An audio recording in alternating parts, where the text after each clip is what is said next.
back in Cleveland where the temperature is 35 degrees and a little light snow falling. All of great interest to our intrepid sideliner, Jamie Erdahl. Jamie.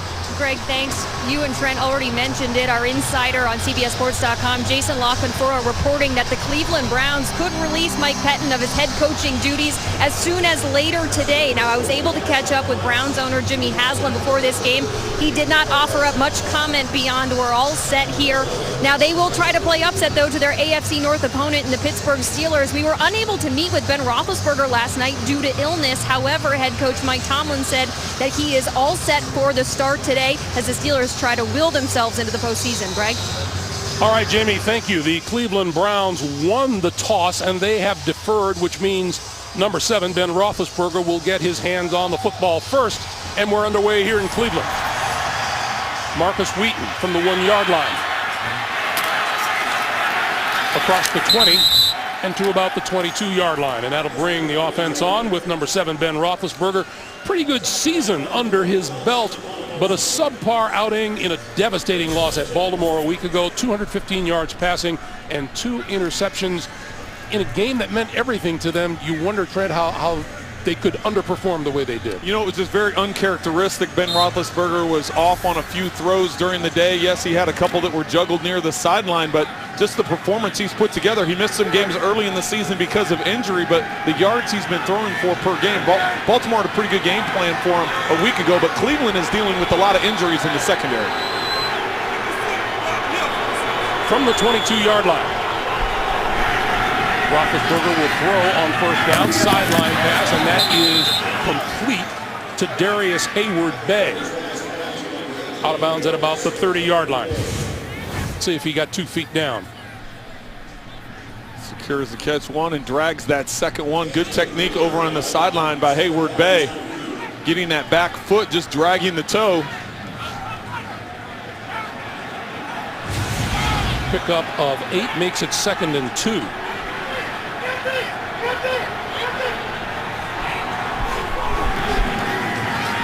The quick pass on that is overthrown, intended for Antonio Brown. It'll be 3rd and 2. The veteran on the offensive line for Pittsburgh is left guard Ramon Foster in his 7th season out of Tennessee. And since running back Le'Veon Bell went down for the year, veteran DeAngelo Williams has supplied the ground game, 101 yards shy of 1,000 for the season.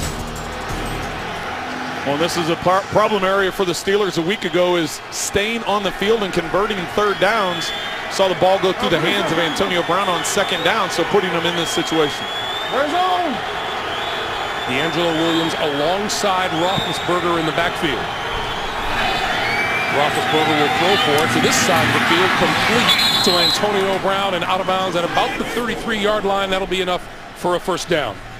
The Browns on defense. In the middle of the front three is a rookie, 1st-round draft pick Danny Shelton, number 71.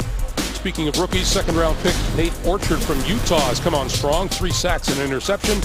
And a secondary that will be well tested today has safety Tashawn Gibson shifting to cornerback to replace Ingrid Tremont Williams. Gordon Poyer moving up to the safety position as well.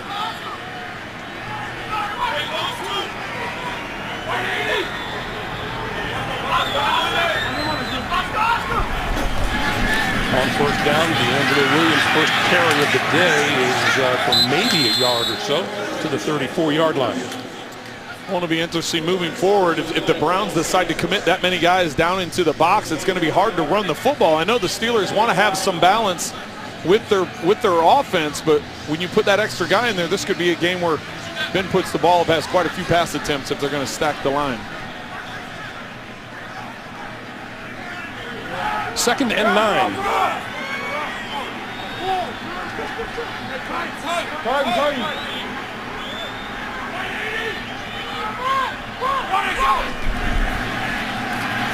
Roethlisberger getting rid of it. That's Antonio Brown. Brown dodging a couple of tacklers across the 45. Loose ball picked up by the Browns.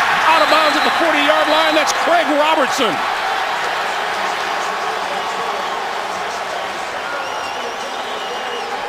I know the Steelers are saying he may be down, but it looked like that ball was out first.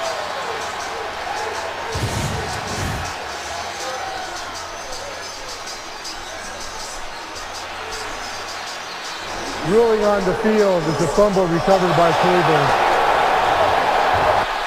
I think the fans just saw it on the scoreboard here and agreed with the call. Well, Dansby coming from behind. Looks like that ball's moving before Antonio Brown's left knee hits the ground. The initial chop, it's starting to come out. That's going to be close to see when the contact of that left knee. It looks like it's coming out. Our referee today is Pete We will Morelli. review the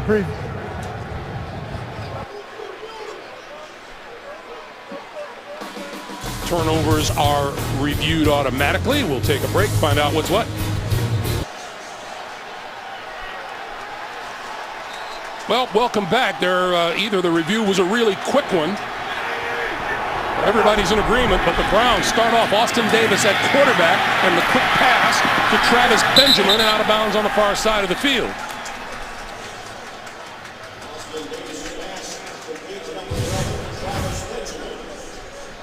Let's take a look at the fumble by Antonio Brown. You see Dansby with the hit. The ball is coming out before either knee hits the ground, so good call by the officials. Good call by the officials in live action, and good call by the officials not to spend a long time reviewing it. Long time. Instantaneous. 2nd and 5.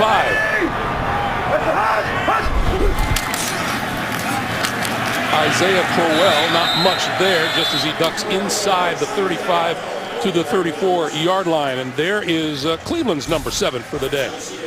Injuries at the quarterback position have passed the starting job from Josh McCown to Johnny Manziel to Austin Davis, playing in his 3rd game, making his 2nd start, Trent. Well, and the majority of the starts you see at the bottom there were for the Rams a year ago, but as you said, this is the 2nd start for the Browns. Started against the Bengals a few weeks back.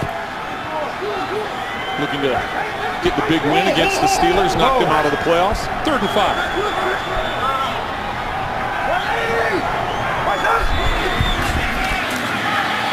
Davis with time over the middle and almost intercepted inside the 20-yard line. Mike Mitchell had it and lost it. Well, and that's one that Mitchell's going to feel sick about. Davis trying to get it to Barnidge on the crossing route. Gary Barnidge, the tight end, trying to work across the middle. Just sails it too high and too far out in front. Mitchell appears to have his eyes on Barnidge and not the football as it squarely hits him in the chest. Wow. They're going for it on 4th down, 4th and 5. From the 34-yard line. Davis throwing, and that is complete to the 30-yard line. He's going to end up short, Greg. And that's Gary Barnidge, but you're right, Trent. It looks like he's about maybe half a yard short of a 1st down.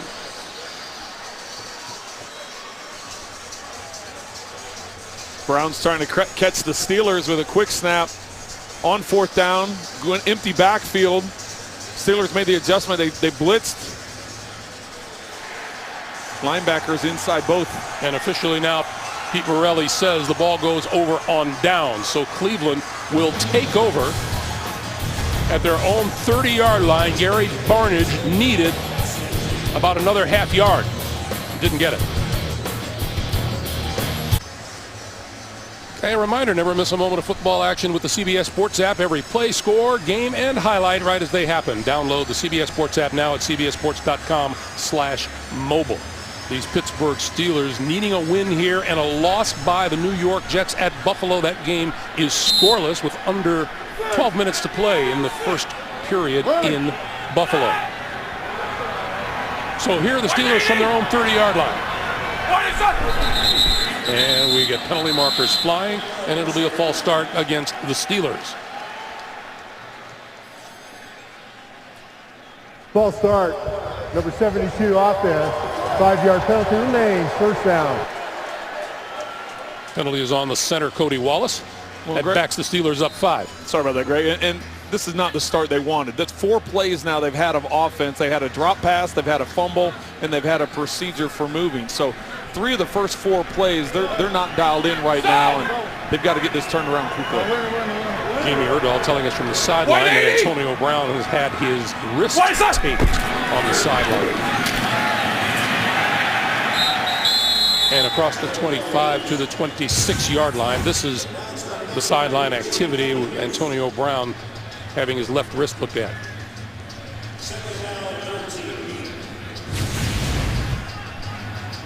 Antonio Brown, just another outstanding season. 2nd and 13.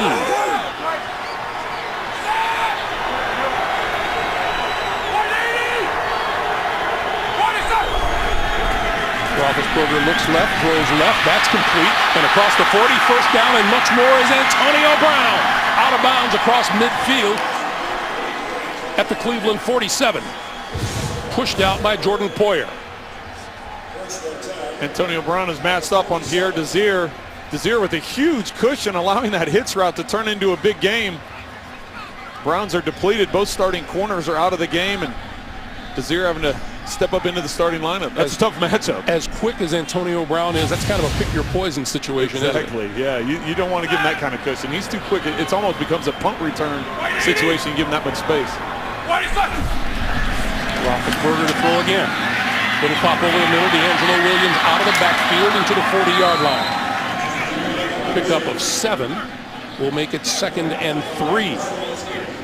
One of the things Mike Tomlin told us was they left themselves second and long yardage far too much a week ago in Baltimore. Well, and that's what he directly tied to why they weren't effective on 3rd down, was because of their ineffectiveness on 2nd and long. That pass over the middle and just inside the 35 is Brown once again. Retape wrist or no, number 84 is a busy man so far.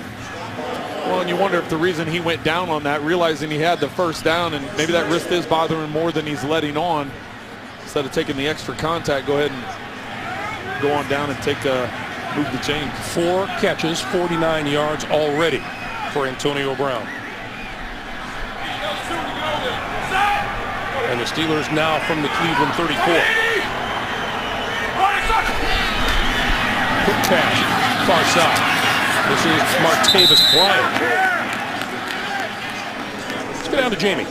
Greg, Antonio Brown busy already. We talked to Dante Whitner yesterday. He knew it would be a challenging matchup with him. They actually work out together in the off season. He said the reason why Antonio Brown is so good is he outcompetes everyone, not just the entire game, every single play. He has a motor like he's never seen before. And he wasn't real thrilled when he was telling us about that either. 2nd and 10.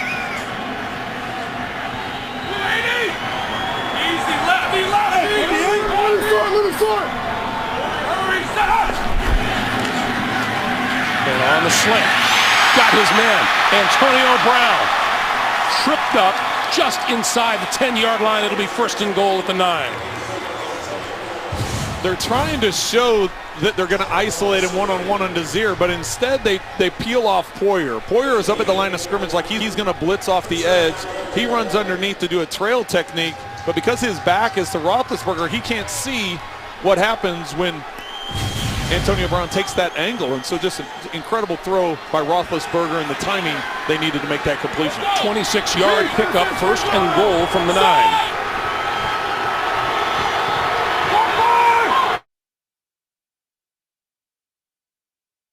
Pulls it down, throws over the middle, and DeAngelo Williams takes it to about the 2.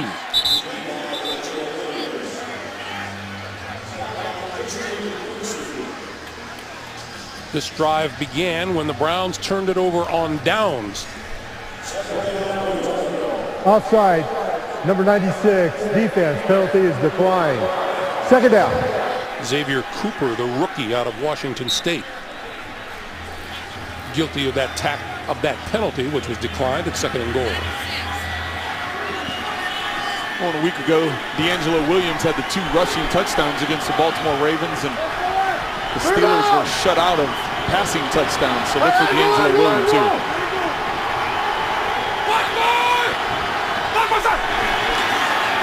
Play fake. Roethlisberger pulled it down, now throws, and it is caught in the end zone by Heath Miller. Looked like Ben Roethlisberger changed his mind a couple of times before he finally found number 83 in the end zone. Well, and that's great protection by the offensive line. They give the hard play fake to DeAngelo Williams, get the coverage to jump. Heath Miller working the back line against Desir. I think Desir thought he was going to have the interception the way he reached in there, and Miller just out-muscled him for the ball on the back line. Heath Miller's second touchdown catch of the season and the 45th of his great career. Had a chance to talk to him before the game, and he was saying just he realizes how lucky he is to play his entire career with a quarterback like Ben Roethlisberger. He doesn't take that for granted. Roethlisberger 7 out of 7 throwing the ball on the drive. The extra point from Chris Boswell is good. And the Steelers draw first blood here in Cleveland, 7-0. The NFL on CBS is sponsored by Southwest. Transparency, low fares, nothing to hide. Ram Trucks, guts, glory, Ram. And by New York Life, here to help you keep good going.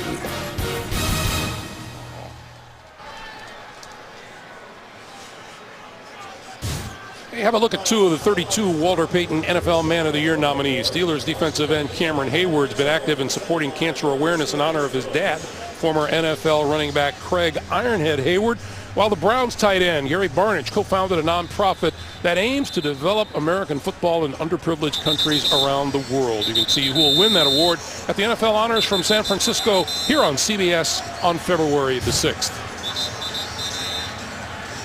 7:06 to play in the first quarter, and Pittsburgh on the board with a 7-0 lead, capping an 8-play, 70-yard drive. And Heath Miller on the receiving end. On Roethlisberger on the day, 10 of 11, 98 yards in that one touchdown. We just saw to Miller putting together a tremendous day, even with these conditions. A little cold, a little windy, spitting some snow. Not exactly ideal for you, Greg. It's not music to Jamie Erdahl's ears either. Although she hails from Minnesota. You know what they call this up there? Just another day. From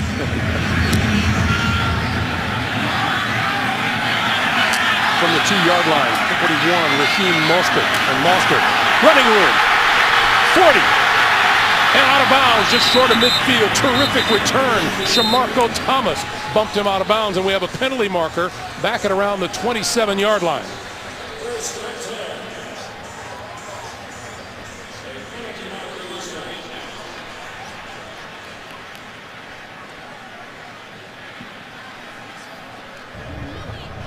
During a return, illegal block in the back, number 51, the receiving team.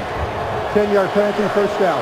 Timeout. Seems like it never fails, Trent, or maybe it's one of the reasons why there was such a great return. 7-0 Steelers. Here's the block in the back by Barkevious Mingo. And that's why this ball, instead of being at midfield, is all the way back on the 21-yard line. The block in the back helps setting up that big return. Pretty expensive penalty, but it may not have happened without the block in the back, too. Exactly. Austin Davis on first down, throws it out here to the near side, and that's complete across the 25 to the 27-yard line to the tight end, Gary Barnidge. Cleveland's line up front at left tackle, the great Joe Thomas. 9 years, 9 Pro Bowls. Hasn't missed a snap since he was drafted in the first round of 2007. And Cleveland's Mr. Reliable and Mr. Dependable, you just saw Gary Barnidge. Started the day, 71 catches, 977 yards, 9 touchdowns, all team-leading numbers. On the quick slant, the grab by Travis Benjamin and hit almost immediately by Antoine Blake. For the Steelers on defense, Cameron Hayward has been huge on a defense that has allowed just 6 rushing touchdowns on the season. We told you he's the Steelers nominee for the Walter Payton Man of the Year award. 9-year veteran Lawrence Timmons stands out in an otherwise youthful core of linebackers. And hard-hitting safety Mike Mitchell, an Ohio University product. The Steelers interception leader with 3, and he'll be the first to tell you should have 4. Yes, he should.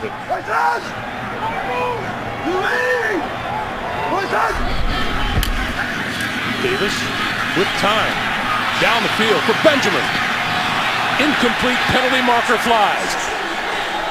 Benjamin covered by Antoine Blake. Mike Tomlin is apoplectic. Illegal contact. Number 41 defense. 5-yard penalty automatic. First down. Well, it's not a pass interference call. It's illegal contact. So you got to look. There's a little stutter move at the top here by Benjamin. You see the arm come out and hit him. The ball is not in the air, so that is not pass interference. That is that illegal contact rule. It's an automatic first down, but only a 5-yard penalty as opposed to the spot foul. So they move it to the 38-yard line where it's a first down for the Cleveland Browns. Pretty good pass protection for Austin Davis.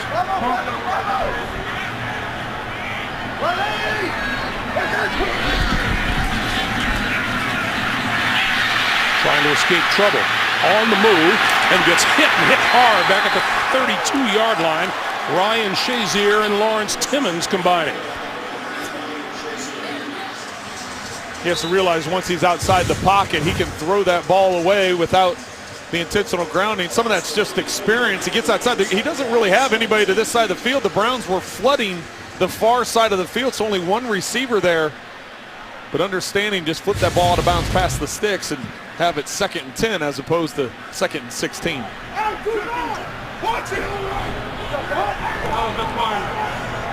Cleveland just 15 yards of total offense so far. The give is to Duke Johnson, and Johnson is going to be wrapped up back to the 32-yard line by Arthur Moats. Austin Davis at the controls because Johnny Manziel got beaten up big time last week in the loss at Kansas City. Ran for a ton of yardage, but also took his fair share of hits, and on Wednesday was put into the concussion protocol. There's McCown, started off the season as the starting quarterback here.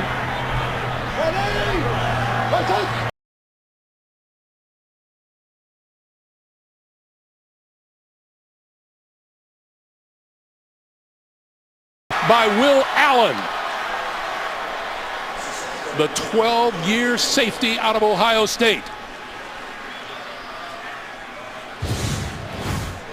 You see the pressure right here. Steelers coming into this game were 4th in the NFL in sacks, but only 3 in the last 2 games already today. Getting after the quarterback, 2 sacks just on this drive. Antonio Brown back at his own 30-yard line. He has 4 career punt returns for touchdowns. And this one will carry him back to the 24. To the sideline and out of bounds at about the 30. Don Jones runs him out of bounds there. Meanwhile, Will Allen, author of the latest sack on Austin Davis. The NFL on CBS is sponsored by Papa John's, official pizza sponsor of the NFL, and by Bud Light, the official beer sponsor of the NFL. Back here in Cleveland, music to the ears of Pittsburgh Steelers fans. The Buffalo Bills have grabbed a 7-0 lead on the Jets. A Bills win and a Steelers win puts the Steelers into the postseason. Roethlisberger throws over the middle, intercepted, picked off by Cleveland's Jordan Poyer.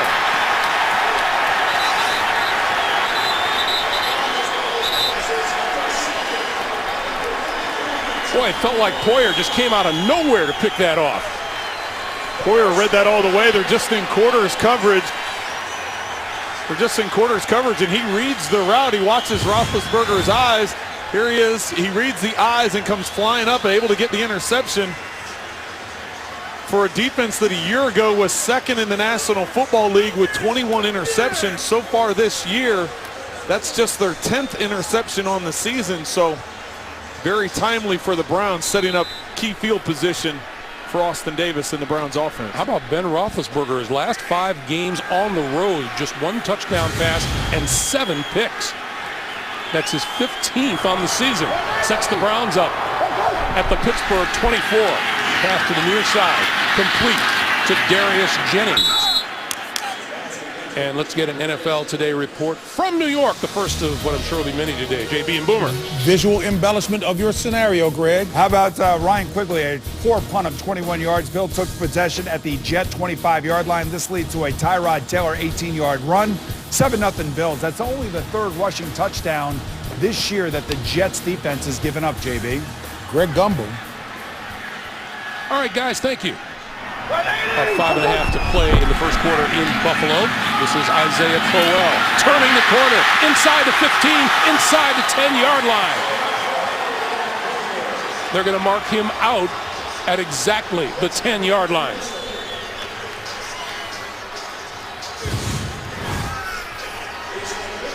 Schwartz, Irving, and Barnage to the right side of the line, getting man-to-man contact all the way across there, not allowing the blockers to get off.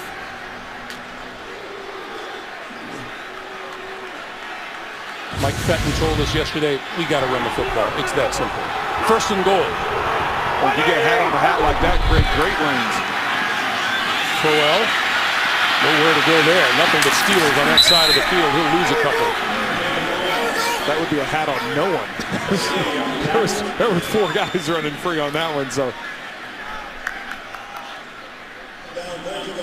second and goal as we have a minute 45 to play in a very quick first quarter here in Cleveland.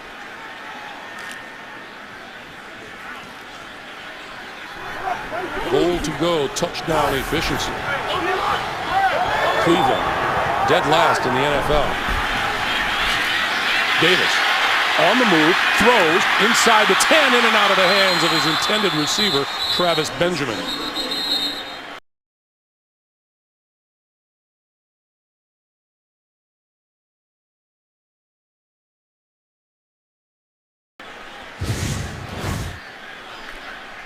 you'll see Dupree coming off the edge here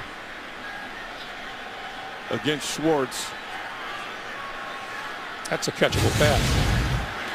It is, but it's still, I mean, you're still going to be, it's only would have been a 3-yard gain. So now you've got to push the ball into the end zone. This is where it gets tricky. From a defensive standpoint, do you put pressure on and go man-to-man, or do you try and get pressure with 3 or 4? Looks like they're bringing the secondary pressure.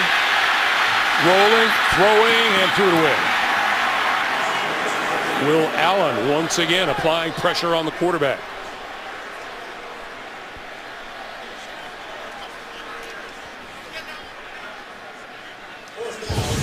So you try and cause some confusion with all the bodies close, but what you're really doing is you're trying to disguise it because you want to bring Will Allen off the edge. So you have 7 bodies near the line of scrimmage, but only 4 of those rush, and Will Allen comes free because they're not accounting for that. So you're able to get a kind of a zone blitz scheme where you rush a certain number, drop it out underneath, and not allowing the lanes to throw it up the field. Travis Coons from 29 yards out. And it is good. A minute 11 as Taylor Gabriel leaves the field. We'll check on him. Short drive for Cleveland after the interception. And the Coons 29-yard field goal has Cleveland on the board. Pittsburgh 0-5 this season when they have a negative turnover differential, and they're -2 today. Yeah, one on the fumble by Antonio Brown after the reception, and then Roethlisberger with the stare down, and Hoyer reading him from the safety position, getting the interception. Marcus Wheaton will not run this one out of the end zone. And the touchback means that the Steelers will start from their own 20-yard line with a minute 11 to be played. Hey, people affected by severe weather and other disasters need help now. To support those impacted by disasters like the severe weather in Illinois, Missouri, Texas, and countless other crises, text Red Cross to 90999 to give $10 to American Red Cross Disaster Relief. That Jets-Buffalo game is coming up on 2.5 minutes to play in the first quarter. Buffalo still holding on to a 7-0 lead over the Jets. Steelers from their own 20. D'Angelo Williams. And Williams hit at the line of scrimmage forward for about a yard, and we go down to Jamie. Well, Greg, Trent said he almost looked sick. Taylor Gabriel left the field because he was poked in the eye during that play. He has left for evaluation. His return is questionable for the Browns. All right, Jamie, thank you. That would make me sick. Yeah, that definitely would. The Browns, the Steelers are having a hard time getting the run game going. Only 3 carries for 3 yards.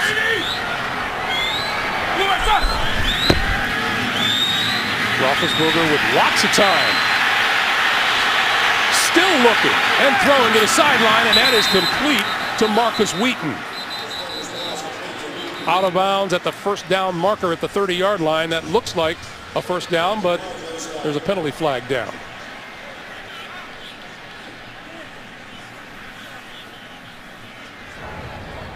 Illegal contact, number 26, defense. Penalty is declined. The result of the play, first down. The penalty is on second-year cornerback Pierre Desir. Well, he's had the task most of the day of going against Antonio Brown. With Antonio Brown once again, they're getting the illegal contact up the field. Trent, a week ago, we saw the exact opposite approach on offense by the Pittsburgh Steelers. They ran early in the game against Baltimore. And today, the running game isn't going, and Roethlisberger has shown a proclivity to throw the ball. Yeah, Baltimore started that game in a cover 2 deep, the 2 safeties deep, allowing... just had to get a quick update there. Reset the clock to 15 seconds, but it's because of what the defense gave him. Mike Tomlin tried telling us that. He said, listen, Todd Haley's not going to force the situation to run or the pass. We're going to run our offense based on what the defense gives us. So far, that's been putting the ball up in the air because of the number of people that have committed down low. This is Williams, and Williams is wrapped up at about the 28-yard line, and that will bring us to the end of the first quarter. The Steelers desperately needing a win here today. Lead at 7-3. Back to Cleveland after this. Once again, Happy New Year to all of you from all of us as we start the second quarter here in Cleveland. 7-3 Steelers in the lead, and they are second and 11 at the Pittsburgh 29-yard line.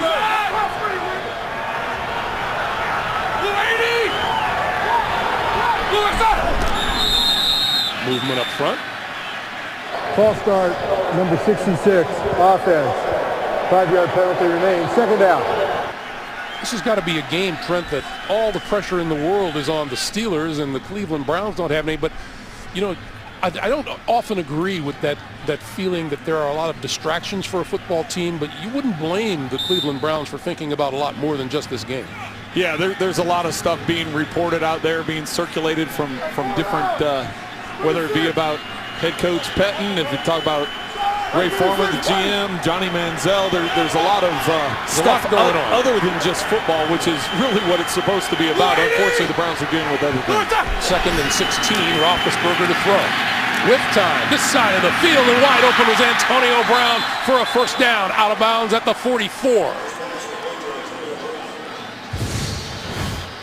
Antonio Brown matched up on Deshaun Gibson. Gibson normally a safety playing corner today because 2 starting corners are out of the game, so not necessarily his most comfortable position. Why he's giving such a big cushion when he's in one-on-one against Antonio Brown. And no matter who's back there, Antonio Brown is a handful. Yeah, that's a handful for a Pro Bowl corner.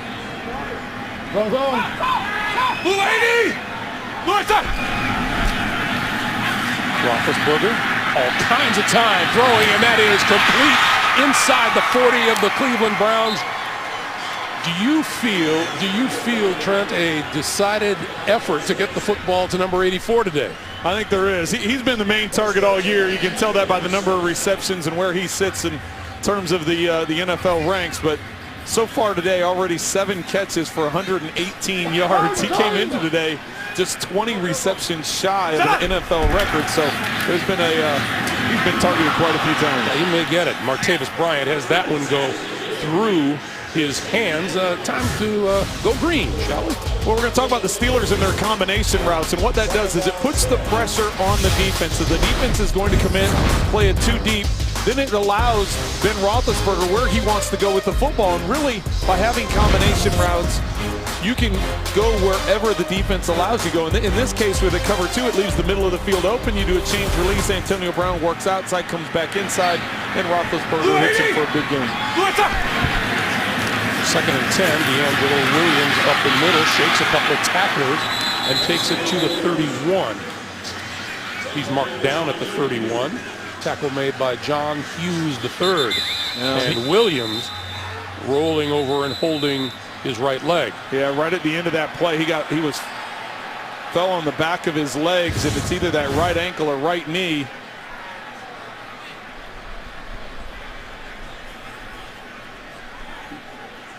There's the contact. We'll check on D'Angelo. As we welcome you back to Cleveland, that is D'Angelo Williams being carted off to the Pittsburgh locker room. He is replaced by number 33, second-year back Fitzgerald Toussaint out of Michigan. Just 6 carries for 18 yards this season. Mike Tomlin made a point of shaking his hand before he took the field. 3rd and 4. Roethlisberger under pressure throws, and that's complete to Brown to the 30-yard line, but that is short of a first down. Let's go back to where D'Angelo Williams suffered the injury. You see it's John Hughes III that's going to make the tackle, 93, as he comes down right on the back of, a little bit further here, right on the back of D'Angelo Williams' right foot. You're going to see right there, that's a lot of weight and a lot of body coming down. It almost looks very similar. I don't want to speculate. Could be ankle, could be foot. Very similar to what happened to Ben Roethlisberger earlier in the season with his foot injury. Chris Boswell lining up this field goal from 48 yards out. Kick on its way and no good. Just drifted off to the right. Mike Pettine. Something to smile about in this new year.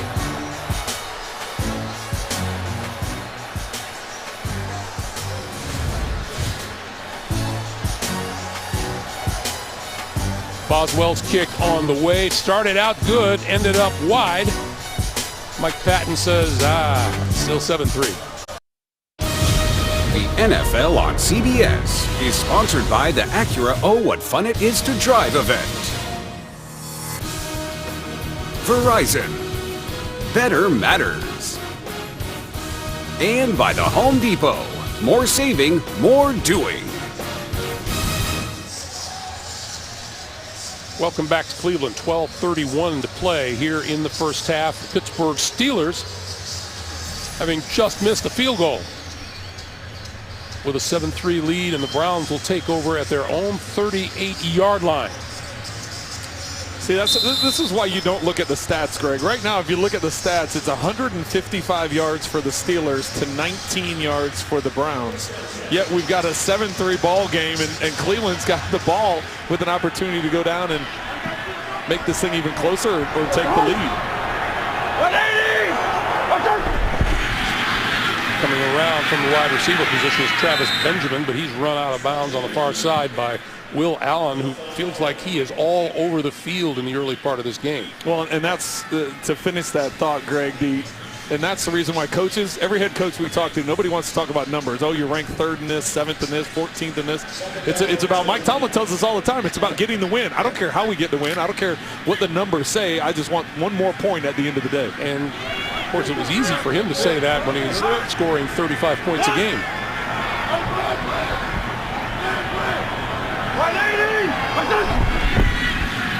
On 2nd and 10, Davis over the middle and through behind his intended receiver, Darius Jennings. Got penalty in the backfield. We have a penalty flag down. Here's Pete Morelli. Illegal use of hands to the face, number 90, defense.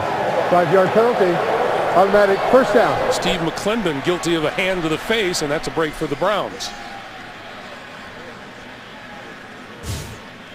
There is Johnny Manziel, not with us, not with the Browns for this game today, out with the concussion, and USA Today reporting that he was dining and otherwise enjoying himself in the Las Vegas casino yesterday.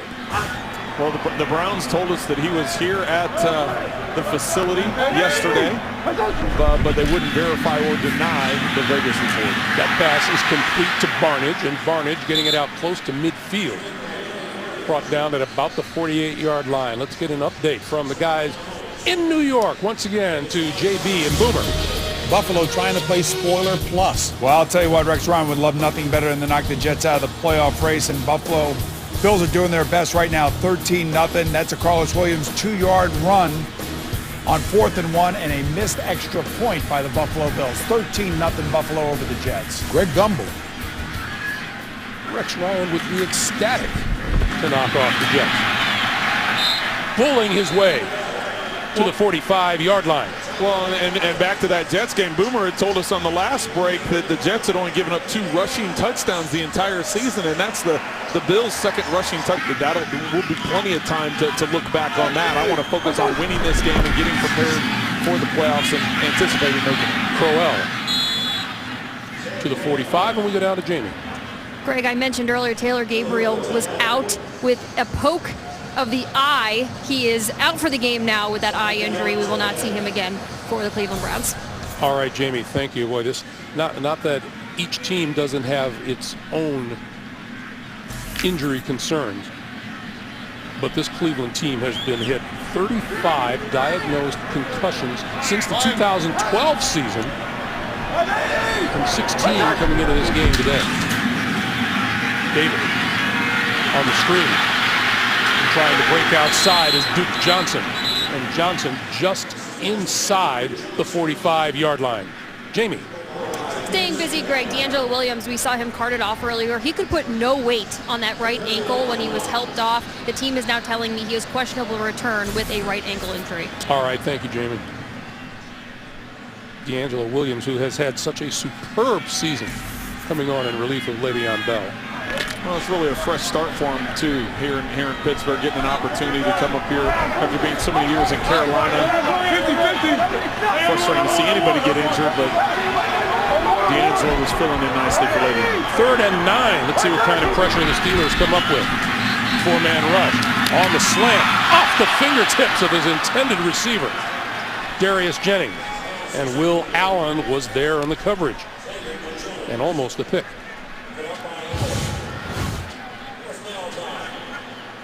Austin Davis trying to squeeze it in between 2 defenders. Actually lucky as the ball tips up that it's not intercepted. Will Allen has been all over the field, which you mentioned earlier, Greg. That's the 2nd time today Austin Davis has been lucky. Mike Mitchell should have had a pick earlier. Antonio Brown back at his 10-yard line for the upcoming punt from Andy Lee.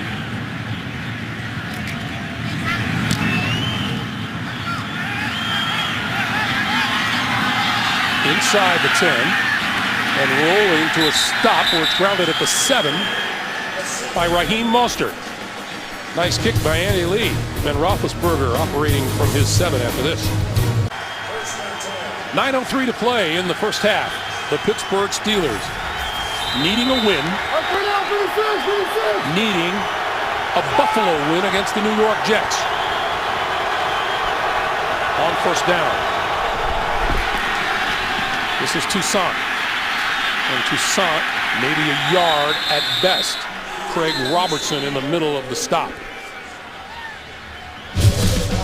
Thursday on CBS. Start the new year with a big bang. The first new episode of 2016, Thursday at 8/7 Central. Only CBS. Going to give him 2 yards on the play to the 9, and it'll be 2nd and 8.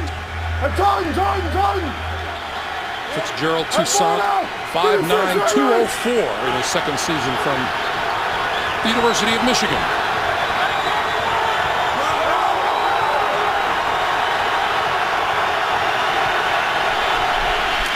Toussaint again. Fights his way across the 10 and out to about the 14-yard line. Let's get another update on what's going on. JB and Boomer from New York. Jets unable to capitalize. You know, they had 19 yards of total offense up to this point. Here comes Chris Ivory. 58-yard run takes it all the way down to the Buffalo 22. Jets go from 3 plays to an attempted field goal. They missed the attempted field goal. Buffalo still leads 13-0. Back to Greg Gumbel. All right, guys, thank you. New York Jets with the postseason in their hands. Down 13 in Buffalo. 3rd and 3. Roethlisberger will throw for it, pulls it down, now throws outside, almost intercepted on the far side by Jordan Poyer. even veteran quarterbacks can get the mistake prone of not getting your feet set, trying to get the crossing route to Antonio Brown underneath. Ben doesn't reset his feet. That ball floats out to the sidelines. If you're late and behind to the sidelines, Poyer should have had his second interception of the day. We can get that hand in there to break it up. Travis Benjamin back for the punt. He will let this bounce, and it takes a Steeler roll, and Benjamin looking for running room. Gets some blocking. 45, and out of bounds at midfield. What a terrific job by Travis Benjamin on the punt return. Great field position for Cleveland when we come back. The NFL on CBS is sponsored by Nationwide. Nationwide is on your side. And by Wendy's.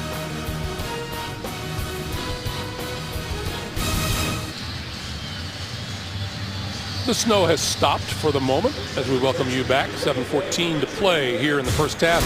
Steelers with a 7-3 lead.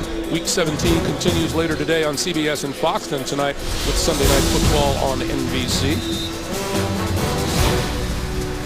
Browns have been very conservative in their play calling. The one time they tried going up the field on the double move, they got the penalty in the first down. So look for the change of possession here near midfield. This is when you want to try and surprise the defense, especially with the Steelers showing middle of the field closed. Davis throwing over the middle, and that's complete inside the 45 to the 43-yard line to Gary Barnidge, and Will Allen there for the stop. Well, that's a nice chunk on first down, something that they haven't had in previous series, but I still think they need to take a shot in this area of the field. D'Angelo Williams trotting back onto the field. Much to the delight of or onto the sideline, much to the delight of the Steelers. Yeah, did you see Mike Munchak, the offensive line coach? He had the big old smile on his face on him jogging back out on the field. Crowell to the 40, enough for a first down.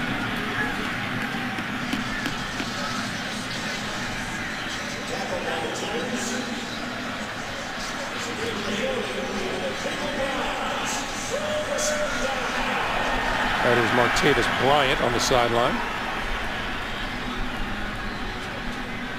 And there's D'Angelo Williams, anxious to get back into the game. Buffalo Bills leading the Jets 13-0, about 11 minutes to play in the first half.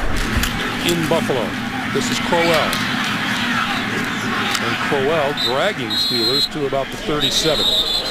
Lawrence Timmons with the stop, and a little bit of chippiness comes in. This is, after all, the AFC North. Gary Barnidge, what a year he has had, and what a bright spot on this Cleveland team.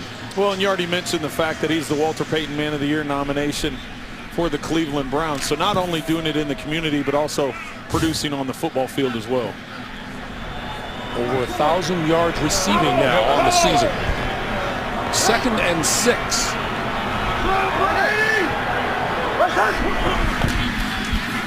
Davis got his man inside the 30, inside the 25, to about the 22.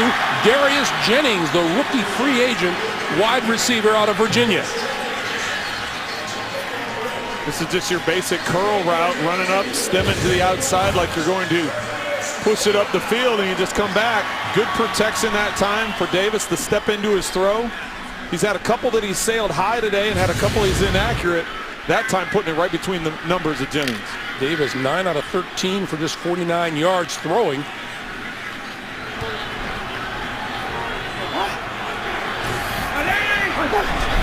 New set it down. This is Duke Johnson.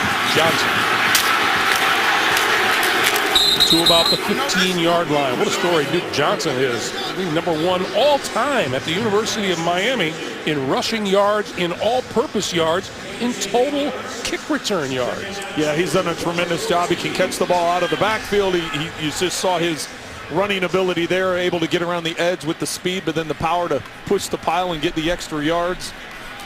Put together a solid rookie season. 3rd-round pick out of Miami. Doesn't have a rushing touchdown yet, but he's caught 2 touchdown passes. 2nd and 3.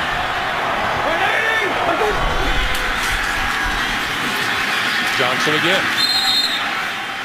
And he's brought to a stop at the 15 by James Harrison.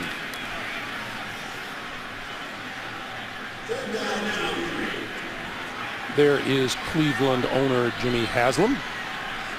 And according to various reports, has some decisions to make. Maybe as early as this evening. All right, now key third down here for the Steelers, and talking to Keith Butler, defensive coordinator. Here's a look at Ray Farmer, general manager of the Browns. The Steelers talked about mixing things up, not making it very easy for Austin Davis. They'll make it a whole lot harder now with the penalty. False start, number 81, offense, 5-yard penalty remains. Third That's Jim down. Dre. Let's get another update from the guys in New York. JB, Boomer. Finally for the Jets. A little live from the Jets. Here's Ryan Fitzpatrick, his 30th touchdown pass of the season. That breaks a franchise record held by Vinny Testaverde. 17 yards to Brandon Marshall. Extra point is good. 13-7 Buffalo over the Jets. As Greg says, it's a win or in scenario for New York. Back to Greg Gumbel. Yeah, it's too bad that Brandon Marshall guy hasn't had a decent year, right? Boy, what an addition he's been. 3rd and 8 now for Austin Davis. Throwing far side of the field, caught, and diving for the first down is Darius Jennings. Let's see where they mark him. Enough for the first down at the 11. Antoine Blake goes for the interception. He tries to undercut it. Trying to get that 85-yard pick six, but he misses. Benjamin's able. Boy, as it initially slips through, he gets both feet in and dives for the first down. A little bobble right at the beginning, but able to control it. On the quick slant, that one is blocked and falls incomplete. It'll be 2nd and 10. On that pass to the sideline, if you're on the Cleveland sideline, you could just hear guys going, "Oh no, Yes, oh good." Yes. That's and a lot of times as a quarterback, you throw it, you're like, uh-oh, and you start drifting that way because you know you're the last man standing between the end zone, and then you just kind of bounce and pump your fists like, yeah, we got this one. Keith Butler, defensive coordinator, said hi to him last night in the hotel. He just talks about continually trying to mix it up. You don't want to be predictable on defense. They have some young guys on that side of the ball trying to win the one-on-one matchups, but you can't be predictable. You have to continue to change things up. Pass to the outside and right off the hands of Duke Johnson. It'll be 3rd and 10. Well, that's a good place to go with the football. If you're Austin Davis, you have a matchup with a running back that's very good catching the ball out of the backfield against an inside linebacker in Timmons. So good decision on his part, just didn't finish the play. Cleveland can get a first down without getting a touchdown. It is 3rd and 10 from the 11.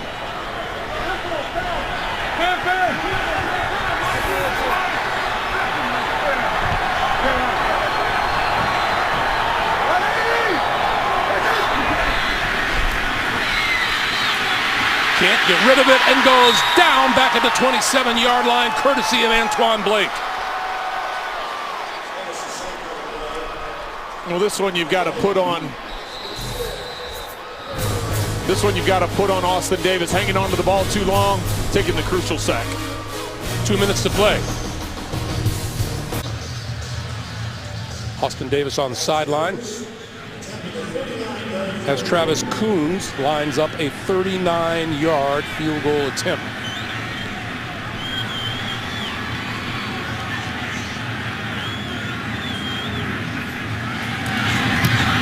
Kick on its way and looking good.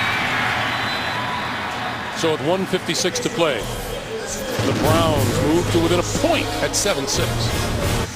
Just a reminder, coming up, the Verizon Halftime Report. JB and the guys with all kinds of things to talk about. Scores, highlights, analysis, playoff races, all coming up on the Verizon Halftime Report. 5:18 to play here in the first half in Buffalo. 5.5 minutes to play with the Bills holding a 13-7 lead on the New York Jets. Pittsburgh needing a Buffalo win there and a win over Cleveland here to make the postseason. Well, and you know Ben Roethlisberger's itching to get back on the field here. He's got all 3 timeouts at his disposal. So with this 2-minute drill, he's going to be able to utilize the entire field.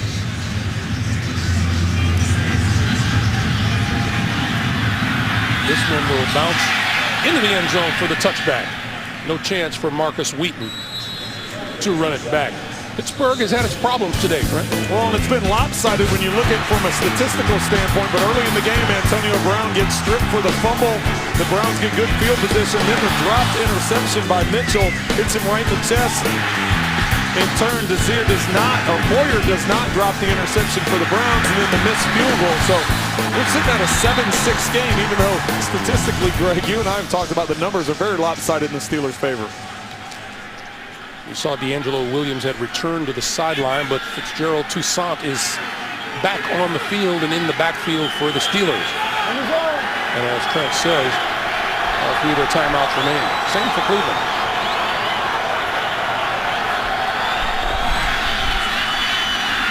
Roethlisberger, incomplete. That's excellent coverage by the Browns. I was scanning the field, and they had 5 receivers out, and nobody was open. It was all man-to-man coverage. They kept everybody in tight coverage, and as that pocket collapsed around Roethlisberger. So Browns answering with good pressure on first down.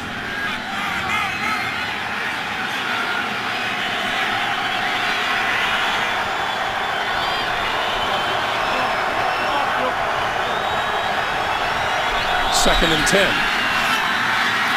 Good time this time, right down the middle of the field. Caught! Marcus Wheaton.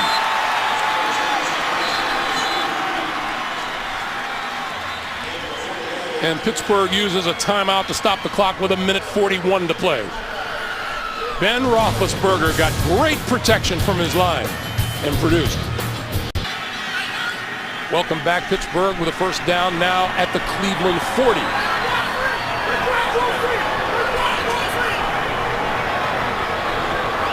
And 2 timeouts remaining for the Steelers. This pass complete to the 35-yard line to Heath Miller. You probably know a thing or two about having a good tight end to rely on from time to time. Yeah, it's a nice luxury to have, especially when you have the weapons on the outside like Roethlisberger does. If you're stretching the field with speed on the outside, and then you have a guy like Heath Miller in the middle to work that underneath coverage, whether it be against a safety or linebacker, it's a huge advantage to have. On 2nd and 5, Roethlisberger throwing, and it is caught by Antonio Brown inside the 25-yard line, and a timeout stops the clock with 67 seconds to play.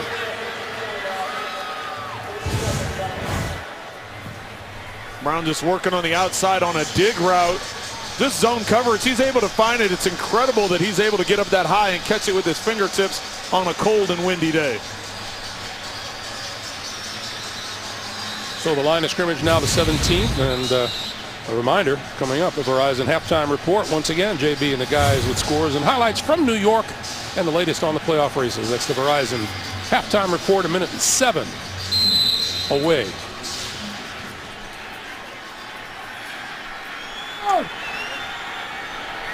Coming up on 2 minutes to play in the first half in Buffalo. The Bills still holding on to a 13-7 lead over the New York Jets.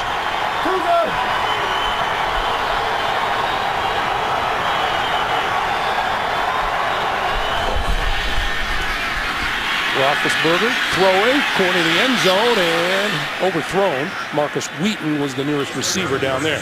Well, that's a double move by Wheaton on the outside. He was given the skinny post and was supposed to break it to the corner. He peeled that off and ran a flat. Wanted to work right across the goal line. You see Roethlisberger immediately started yelling and pointing to him to go to the back corner of the end zone, not the front corner of the end zone. And then you saw him walking back to the huddle, and Wheaton gave him that little head nod like, yeah, my bad.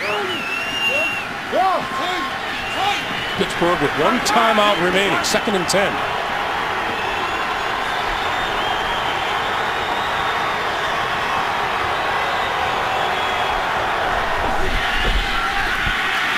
Roethlisberger down the middle, touchdown! Antonio Brown!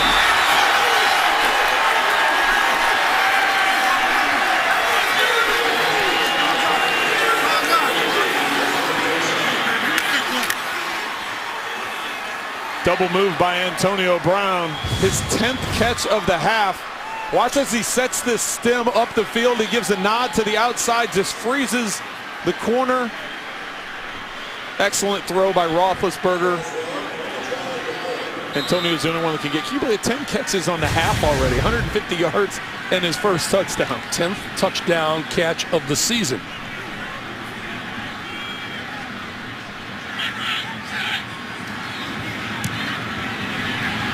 The extra point by Boswell is good, and with 58 seconds remaining, the Steelers stretched their lead to 14-6. And you say, why is the safety leaving the middle of the field? Because right here you're going to have a trail coverage with outside leverage. But what Antonio Brown's able to do is he comes up the field, gives that double nod, and is able to get the skinny post. So they vacate the safety because they have double coverage. They have a bracket coverage, but that ball is placed beautifully between that.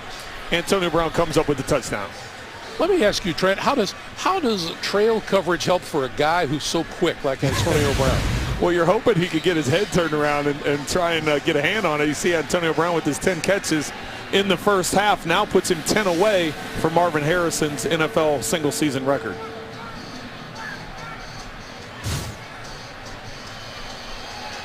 You see the snow blowing on the sideline.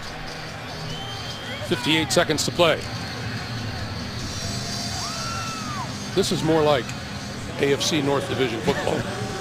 Yeah, it's been a very uncommon winter, I think, everywhere across the country. Been very warm. We have not seen weather like this. So it's like playing football in the Caribbean.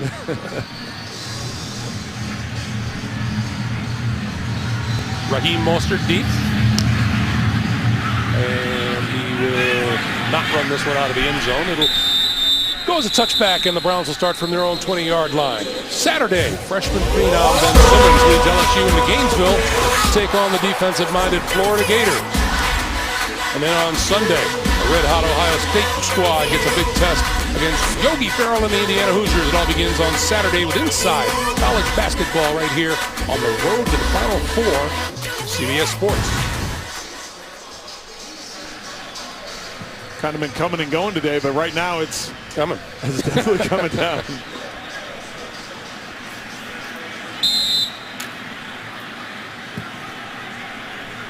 This is how a Browns-Steelers game is supposed to be played, though, right?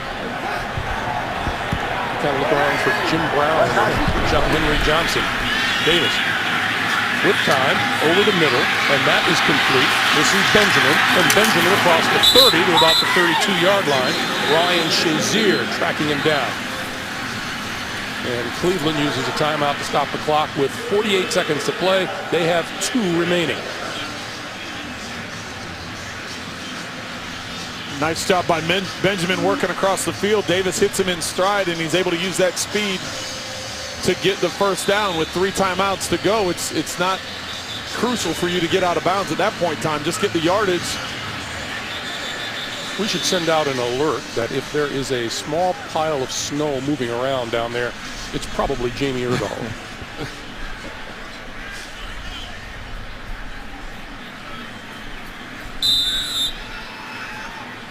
48 seconds on the clock. I got to think you have a hard time as a weather forecaster here on the lake. It's just supposed to be a little bit of snow. Now all of a sudden it's blowing sideways. David over the middle with Duke Johnson out of the backfield, shaking tacklers on the move across midfield and out of bounds.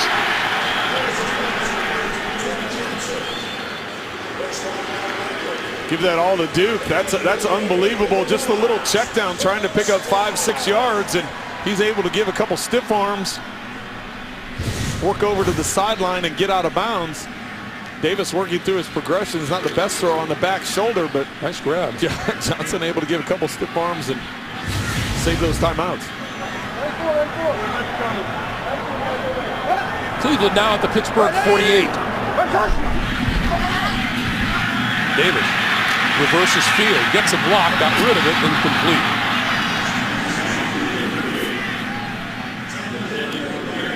I talked about the Steelers trying to mix things up, not be predictable on defense, that time bringing the pressure, overloading and not allowing the Browns to pick it up, and Davis lucky to get out of there and able to get rid of the ball. We've seen the pressure coming from a bunch of different guys on that Steeler defense so far today. Well, that's what they like to do. They like to mix it up with their corners and safeties. Linebackers bring different combinations, so as an offensive unit, you have a hard time figuring out which man you're trying to take, it's better to just zone it off and take whoever it is that comes into your zone. 2nd and 10. Here they come again. Davis down at the 43-yard line, and that was Arthur Moats.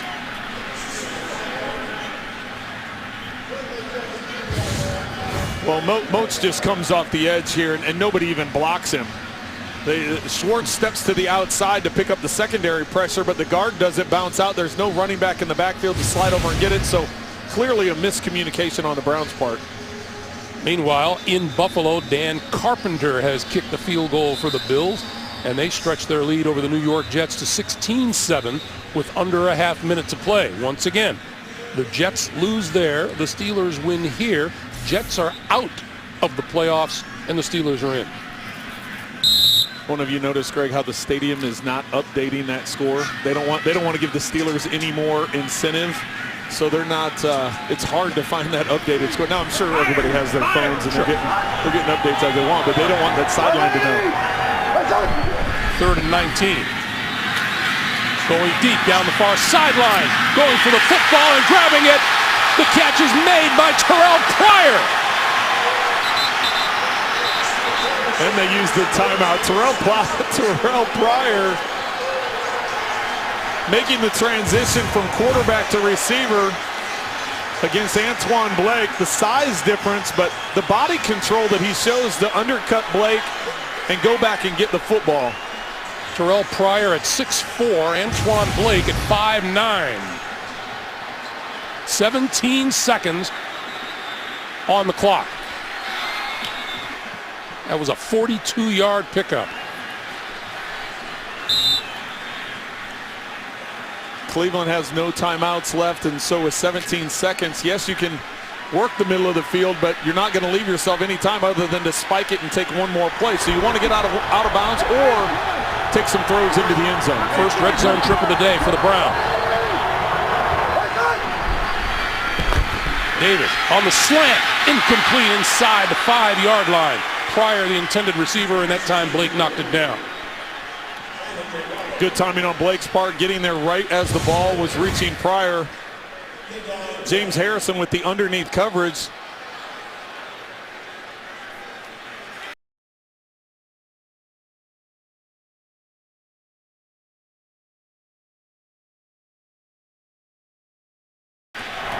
Needless to say, he is Cleveland's emergency quarterback today.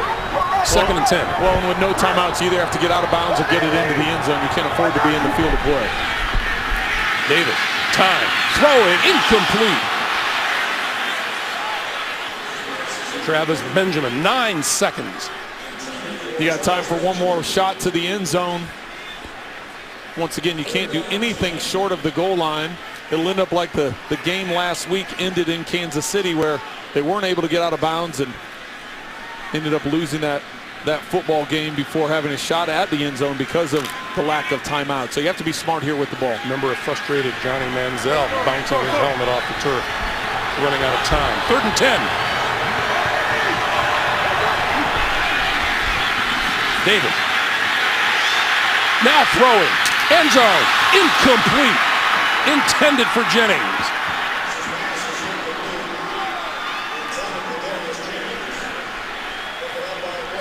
Well, and that's a tough catch, but that's one Jennings has to make. I was getting a little nervous here for Davis. I was like, you can't hang on to the ball. You're going to take a sack, and the clock's going to run out, but he buys some time. Benjamin comes back for it, goes right through his hands. See the reaction of Davis. That close. So here is Travis Coons lining up for what would be his 3rd field goal of the day. This one from 33 yards. On its way and good.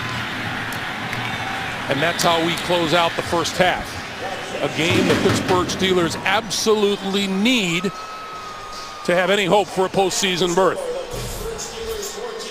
At halftime, it's a 14-9 lead for the Pittsburgh Steelers, who are doing their best not to scoreboard watch. They have their hands full with the Cleveland Browns. 2 Cleveland touchdowns, or 2 Pittsburgh touchdowns, 3 field goals for the Browns, and we go down to Jamie. Coach, you asked today for a balanced ground and passing attack. Has that led to success on the scoreboard? You know the answer to that. We don't have the type of balance we desire, but we're just here to win, man. We don't care about style points. We'll let you guys talk about that. You wanted to pass to affect the passer more than you did last week. Have you gotten after Austin Davis enough? So far, so good. You know, we got to do a better job of containing him so we can see the fruit of that labor. He's gotten out a little bit because of lack of contain, but I like the pressure we're applying. All right, Coach, thanks. All right, Jamie, and thank you, Mike Tomlin. And we come to the end of the first half with the score. Pittsburgh 14 and Cleveland 9. Back with the Verizon halftime report after this message and a word from your local station. You're watching the NFL on CBS, the home of Super Bowl 50.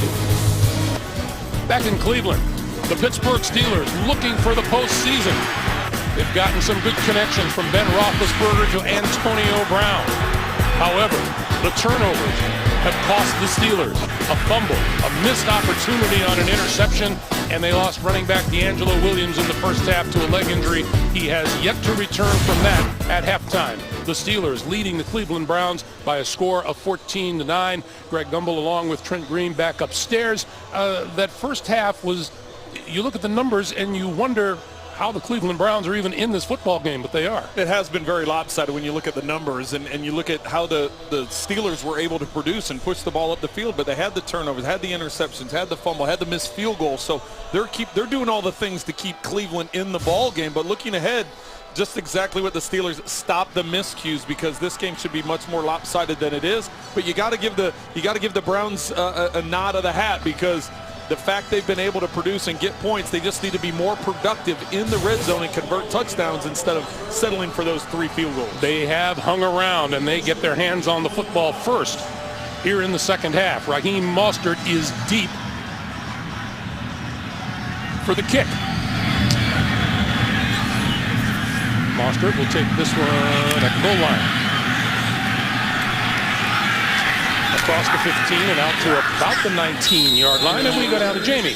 Greg, a key for the Cleveland Browns in the second half, keeping Austin Davis upright. Mike Pettin just told me he made some adjustments in pass protection, but a lot of it has to do with Davis getting rid of the ball faster. Now, a note from the Pittsburgh Steelers sideline, DeAngelo Williams out for the rest of the game with that right ankle injury. Okay, thank you, Jamie. There was a penalty flag thrown on the return, and it's going to back the Browns up, an illegal block in the back. And there is Mike Pettin. What does his future hold? All of the reports, not just today, but for weeks, what kind of future he has, if any, here in Cleveland.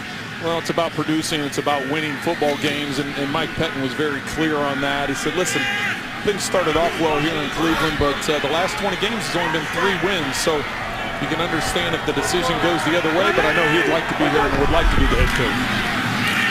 Davis throwing incomplete. Travis Benjamin, the intended receiver. You know, when Mike Pettin sat down with us yesterday morning, he said, you know, how are you holding up? And he says, well, you know, this can't be unexpected when you win only 3 of your last 20 games. When you can look at the numbers there, the last time they had a winning head coach was Marty Schottenheimer in the mid-'80s, so it's been quite some time for the Cleveland Browns. 2nd and 10. We'll give it to Crowell, and Crowell will pull his way out to about the 9-yard line.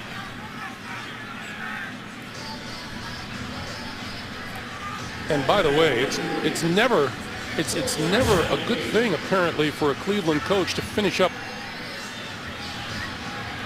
against the Pittsburgh Steelers. Yeah, that's not a good sign, especially recently. If you look at that 08, 10, 12, and 13. So, and this is a very proud franchise with a long history. So, it's the fans support it. They like their football, love their football in Cleveland. On 3rd and 8, on the blitz, stepping up, the pass is incomplete off the hands of Darius Jennings. And Cleveland will have to kick it away. Well, and that's the last 2 pass attempts towards Jennings. Right at the end of the first half, he had one go through his hands in the end zone. It could have been a touchdown, and this time trying to catch it more with his body going through his hands and going off the shoulder pad. And Antonio Brown back at his own 45-yard line. And unless something very strange happens here, Pittsburgh is going to come out of this with pretty decent field position.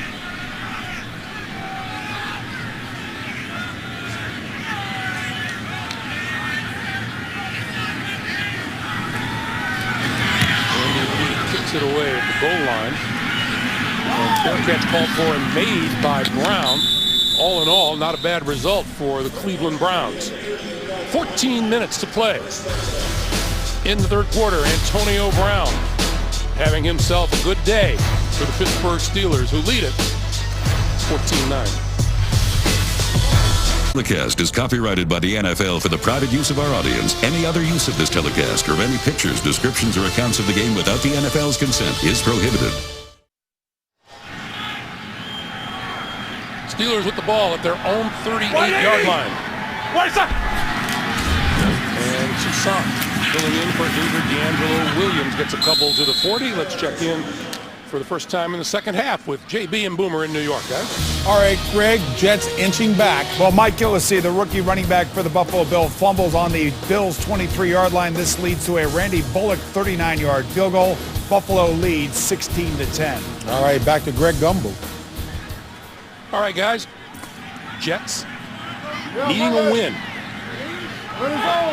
Pittsburgh needing a Jets loss and a win here today.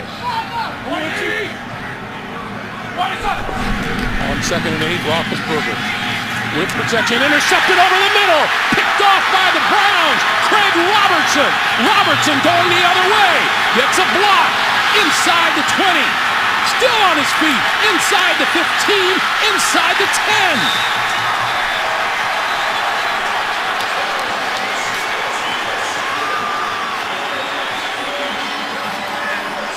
Craig Robertson, a linebacker by trade, looking every bit like a running back.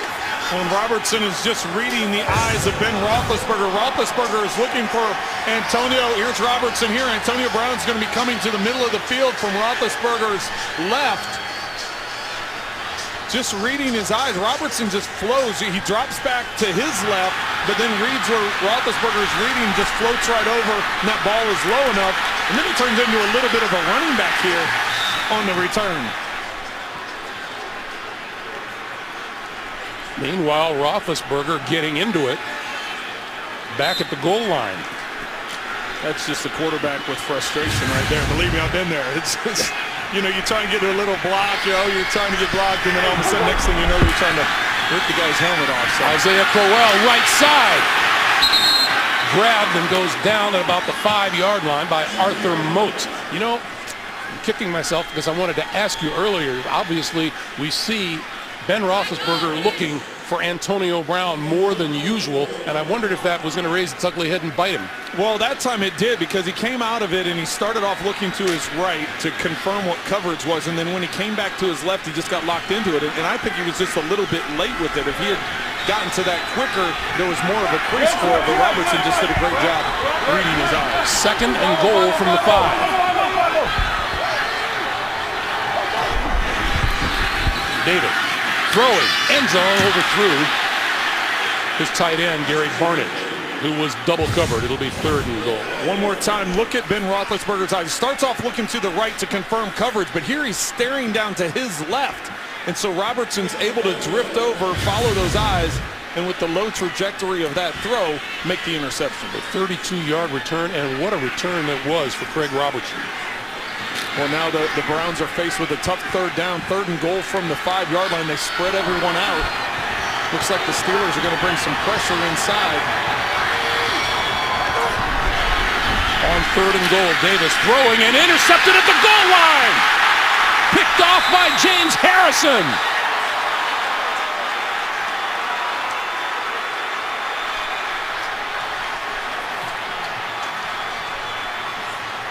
The Browns with a scoring opportunity, and they give it right back. James Harrison, his first interception of the season.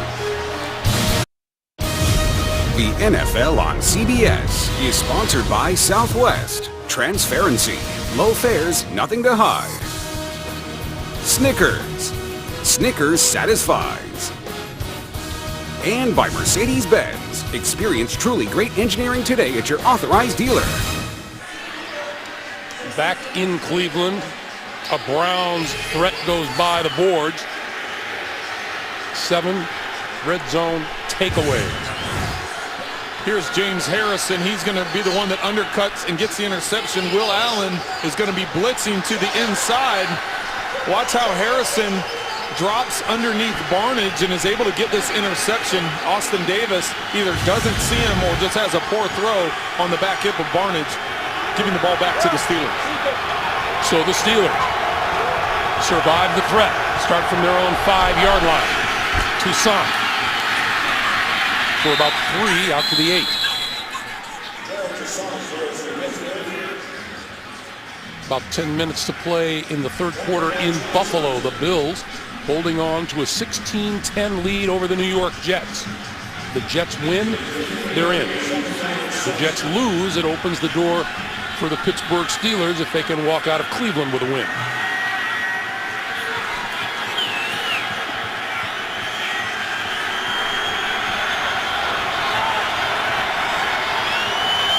Second and 7.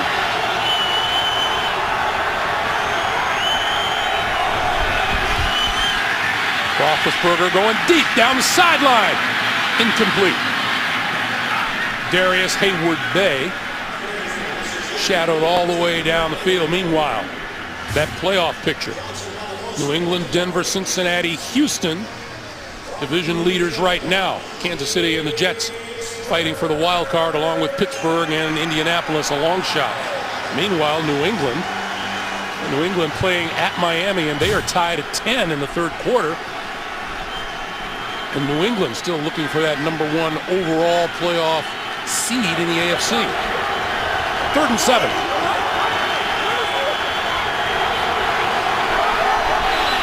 That'll be an offside penalty, and Roethlisberger just throws it away. Oh, and it's going to be a false start. Well, they got false start down here on the bottom of the screen, but you got defensive offsides on the. So you got to get the officials on the same page. Kruger jumps off sides and is way upfield. And by the way, line judge today, Sarah Thomas. Right there in the middle of your screen.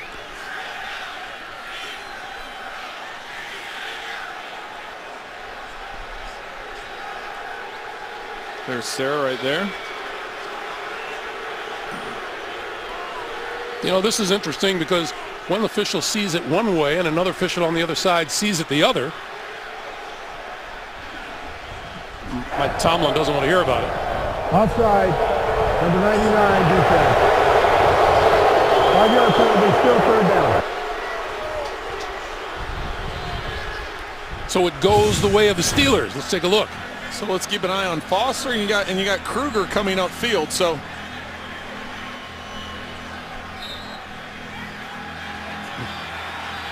they're trying to get Foster, was just looking for that silent count. So that's why it was ultimately placed on Kruger being upfield. You see Foster's doing the same thing. He's looking back for that silent count. So it's 3rd and 2. And Roethlisberger going to throw for it. Going to go deep down the middle of the field. It is caught. Darius Hayward-Bay tripped up inside the 25-yard line. Pierre Desir saved the touchdown. That is a 66-yard pickup.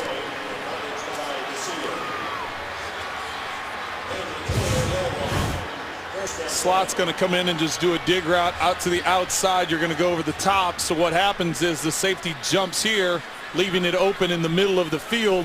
Darius Hayward-Bay is able to take advantage of it. Protection is outstanding for Roethlisberger as the Browns are only bringing 3, and Ben puts it in stride. So the Steelers now at the Cleveland 21. Toussaint. Back to the line of scrimmage, no gain. We go to New York. Once again, JB and Boomer. Greg, credit Freddie Shimizu with the escape from Revis Island. That's exactly right. Tyrod Taylor's going to find Sammy Watkins as he bobbles it, regains possession, takes it all the way down. 38-yard reception right there to the Jet 33-yard line as the Buffalo Bills are moving. Back to Greg Gumbel. anyone but Freddie Shimizu, JB. one of our camera guys back in the studio in New York. And a football maven. 2nd and 10. Roethlisberger, far side of the field, incomplete, intended for Antonio Brown. It'll be 3rd and 10. And a little pushing and shoving out on the field at about the 25-yard line.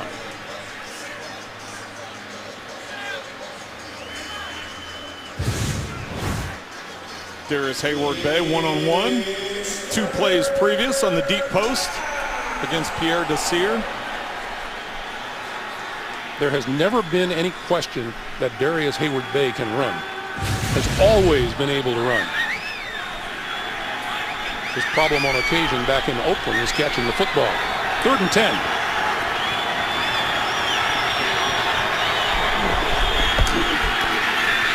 Throwing to the near side. Incomplete.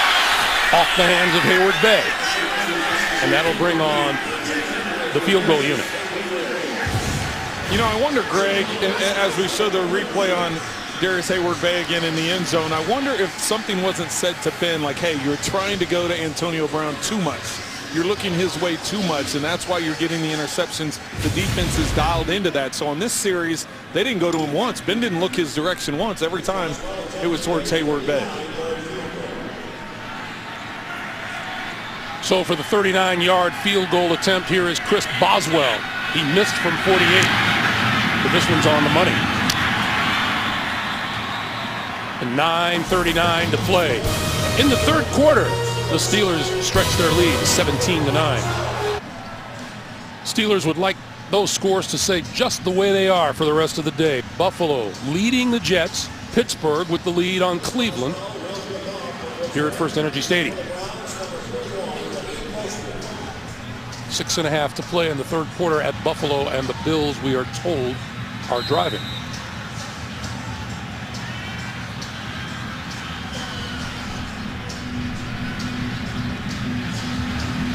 Raheem Mostert is deep. This one's short. Mostert on the run at the 6. Across the 25 and out to about the 27-yard line. Let's get another update from the guys in New York. Once again, James Brown, Boomer Esiason, what you got? Tenacious Buffalo on 4th down. Well, this is what happens when you play against a team that has nothing to play for other than to make you miserable. 4th and 6, 8 yards. Tyrod Taylor to Sammy Watkins, 1st down. It's now 2nd and 7, and Buffalo is driving deep into Jet territory. Operative words, make you miserable, huh? Back to Greg Gumbel. Boomer knows a thing or two about making people miserable. I'm just saying. Are you talking about his play on the field or currently? Just saying. Davis gives to Crowell. Crowell breaking free on the right side and out across the 35 to about the 36-yard line. A reminder, tomorrow on an all-new Late Show with Stephen Colbert. Don't miss Samuel L. Jackson. Plus, later this week, Jerry Seinfeld, Matthew Broderick. All new Colbert. All this week. What the Steelers have been able to do defensively is not give up the big play. They've been keeping everything under control and keeping things in front, not allowing Cleveland to get behind, and that's working perfectly for the Steelers. Crowell lost his footing, and he goes down at the 35-yard line. It has been one of those years for the Cleveland Browns, and they're not happy at all about it. The quarterback carousel continuing. 3 different quarterbacks have started multiple games. Defense to 29th in the NFL in points allowed, and they're currently in position to get the 2nd pick in the 2016 draft. If they lose today and Tennessee would win, they would get the number 1 pick overall. However, Tennessee trails Indianapolis by 10 right now. 3rd and 2. Under pressure, he got rid of it. And Duke Johnson breaking tackles has the 1st down and out of bounds across the 45-yard line. Good job by Austin Davis. Terrific job by Duke Johnson. Great composure by Austin Davis, realizing he's got 2 guys closing in on him. He's going to take a hit. Even more impressive would be Duke Johnson securing that catch, recognizing that he's going to take a shot. Here it's Davis taking the hit. Johnson knowing and controlling that he's going to take a hit, and he splits the 2 defenders Johnson showed tremendous skill after the catch here today. Will Allen, injured on that play, has come to the sideline, replaced by Robert Golden. And here is Duke Johnson again.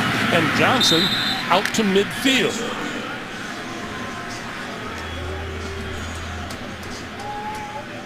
There's Allen being looked at on the sideline. We're under 7.5 to play here in the third. Buffalo has tacked on a field goal and now leads the Jets 19-10. And that's Duke Johnson taking a knee at midfield.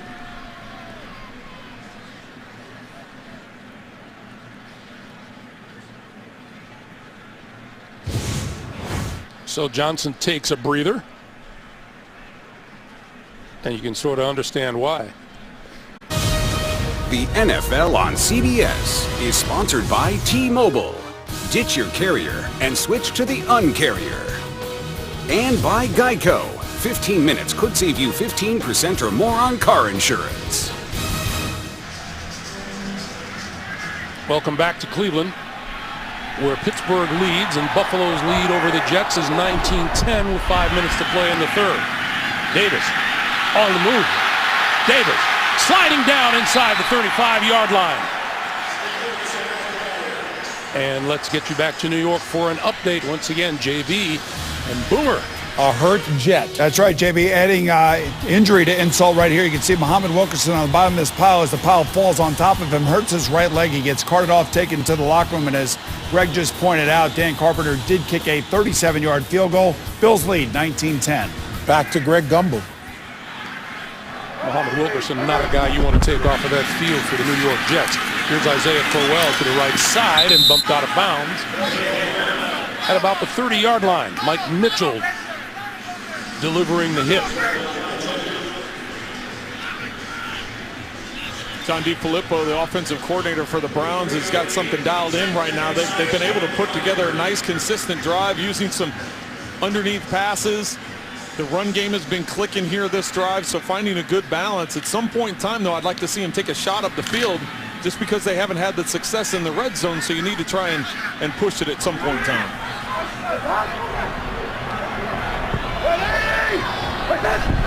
On 2nd and 7, he'll keep it. And diving forward to about the 27-yard line. What do you think of Austin Davis so far today? You know, he's done a good job. It's kind of what I expected. I figured they would come in and just try and manage things for him, put him in a situation where it was not going to be too risky. A lot of it depended on what kind of pressure, what kind of pocket he was going to have in terms of getting the ball. But everything's been pretty controlled. He's done a nice job of managing things.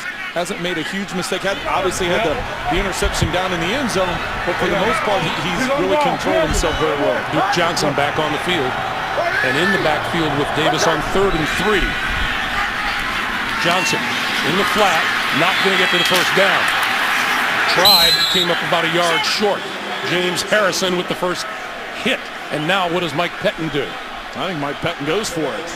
It's when you hear all the rumors and reports going on, he has nothing to lose. He's going for it, and that's what it looks like when you see the personnel coming on the field. What did Boomer Esiason just say about the problem when you're facing a team that has nothing to lose, like the Buffalo Bills? They just went for it and succeeded on 4th down. Mike Pettine and the Browns doing the same thing here. Well, you have to remember the Browns went for a 4th down early in the first quarter and weren't able to come up with it. Now this is much shorter down in distance.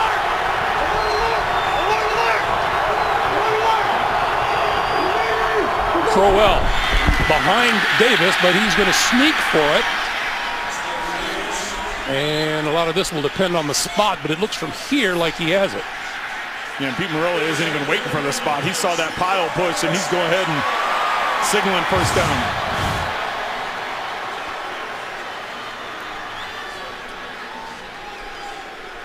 So first down for the Cleveland Browns. Let's go down to Jamie. Well, Greg, that decision does not surprise me whatsoever. When I did chat with Mike Pettine coming out of the locker room to start the second half, I just asked him, hey, what's the mood and attitude in there? He said, why not us? Those 3 words. So it doesn't surprise me at all, 4th and short. All right, Jamie, thank you. First down at the 23-yard line, and Davis to throw. Going to go down the sideline, incomplete. Intended for Terrell Pryor, and Ross Cockrell was there. We had a chance to talk with Ross Cockrell last night. And then Mike Tomlin followed him into the room, and Mike said to us, "Did he say anything?" Did you get any kind of response out of him? Did you have any quotes that you can use out of him? One of the quieter players on the team. Yes, he was, but he was. I enjoyed talking to him. He has a good perspective on things, and his ability to learn from some of the guys he talked about, what he's been able to learn from William Gay and the study habits and watching film. It was nice to get a chance. What little he did say. This is Crowell, and Mike Tomlin very, very high on his upside. Well, another big third down for the Browns here, and I think they've made it pretty clear that they're willing to go for it on fourth down. So if they can just get close to the sticks, I think he goes for it again. But you're talking about 4-down territory for Cleveland from now until the end of the season. Yes. Well, and don't be surprised they go for the 2-point if they do get the touchdown at some point in time. Duke Johnson lining up in the slot on the near side.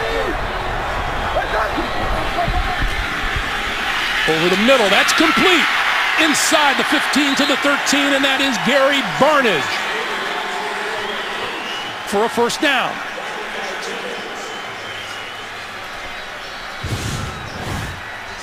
Steelers bringing pressure again, repeatedly mixing things up. That time Will Allen coming on the blitz. He's done that several times today.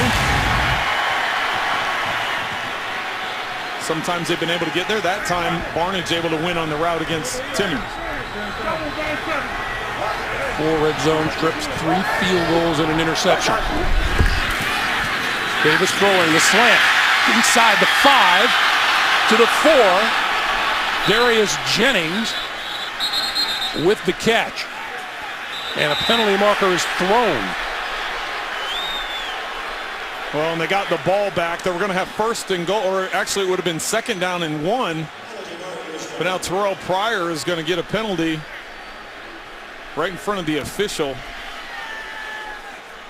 So instead of 2nd and 1, 2nd and 2, now it's going to be 2nd and 17.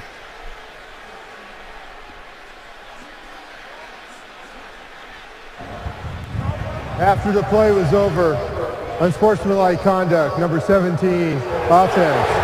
15-yard penalty. It was after the play, so it was a 2nd down. Boy, talk about the things that Mike Pettine and the Browns did not need.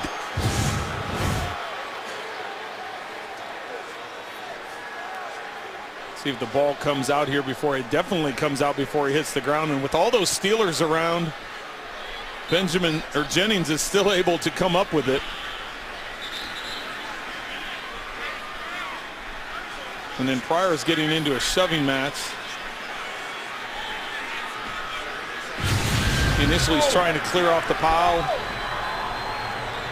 And it backs the Browns up to the 20 on 2nd down. Davis with time, throwing to this side, caught it by Duke Johnson, and Johnson inside the 15 and out of bounds at the 14-yard line. And a penalty marker down again on the far side of the field. And this one's going to be against Pittsburgh. Illegal contact, number 92. Defense, 5-yard penalty, automatic first down. That's that giveth and taketh away thing. Well, and the big thing about that is you're not going to have the ball inside the 5-yard line like they have, but with illegal contact, that's automatic first down.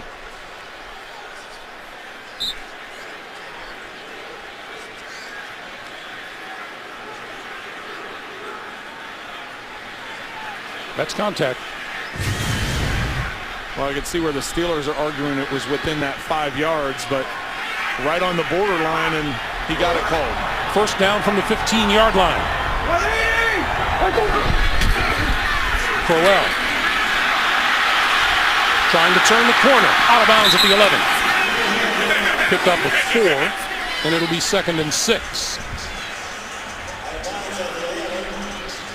Coming up on the 1-minute mark here in the 3rd quarter. They have under 2 minutes to play in Buffalo, where the Bills still lead the New York Jets 19-10. Well, and the Browns have been in control. They've got over 10 minutes time of possession, more than the Steelers. They've had over 20 snaps or 20 snaps more than what the Steelers have had. So it's just this red zone production that they've got to be taking care of. 15th play of this drive. Crowell not going anywhere. No gain on that play. And it'll be 3rd down, and let's see if Mike Pettine chooses to run another play before time expires here in the 3rd quarter. Well, you can always tell by the guys on the sidelines, because the guys on the sidelines that are near the coaches, they all start working towards the other end of the field. It's like, okay, you're pretty clear you're not going to get a snap off. So they will let the clock wind down on the 3rd quarter here in Cleveland. Who's going to the postseason? Pittsburgh? The Jets? Back after this message and a word from your local station.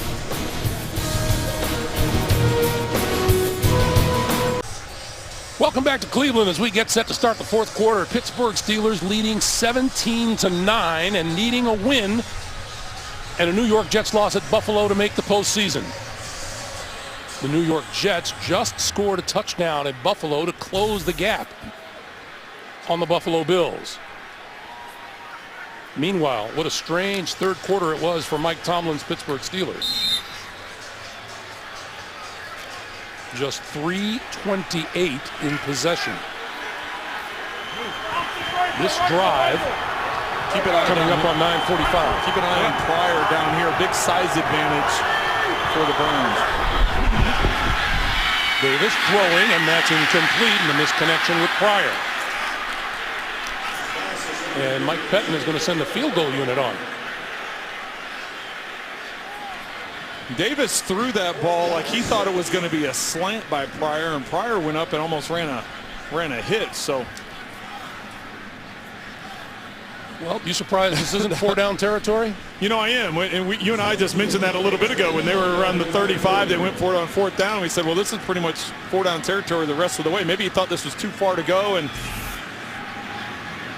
yeah, I don't know. I tend to push it, but take the points. I see where he's coming from. Coons from 29 yards out is good. And with 14:53 to play in the 4th, it is 17-12 Pittsburgh.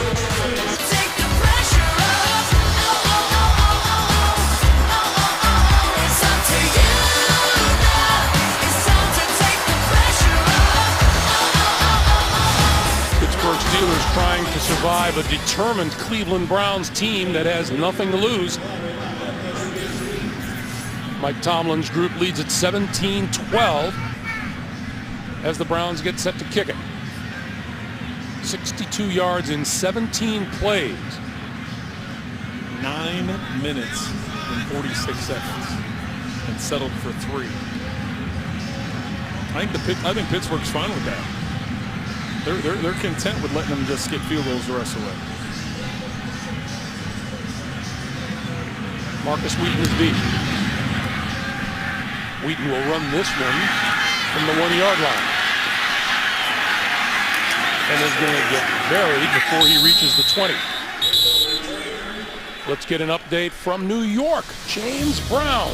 Boomer Esiason. Warming up nicely. JB, 3rd and 10. Ryan Fitzpatrick, 21 yards to Eric Decker. That's versus a fire zone blitz. That's the 9th time both Jets receivers have scored a TD in the same game, adding to their NFL record. Jets trail 19-17. Getting set to start the 4th quarter of play. Back to Greg Gumbel. All right, guys, thank you. 14:47 to play in the 4th here. The Jets clinch with a win at Buffalo. Roethlisberger from the 19. Waits, throws, and is that caught at the 30-yard line by Heath Miller.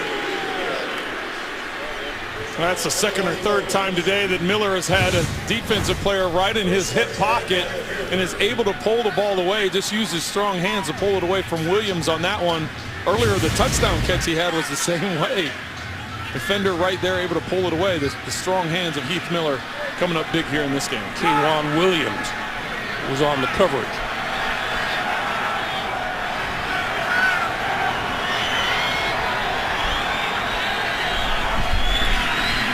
On 1st down, Roethlisberger dodges trouble, throws over the middle, and wide open in the middle of the field, Antonio Brown. And that's out to the 46-yard line for another 1st down. Ben is looking out to his left, but as that pocket collapses, he buys time and slides up in the pocket. A younger Ben Roethlisberger may have taken off and run at that point, but he kept his eyes forward.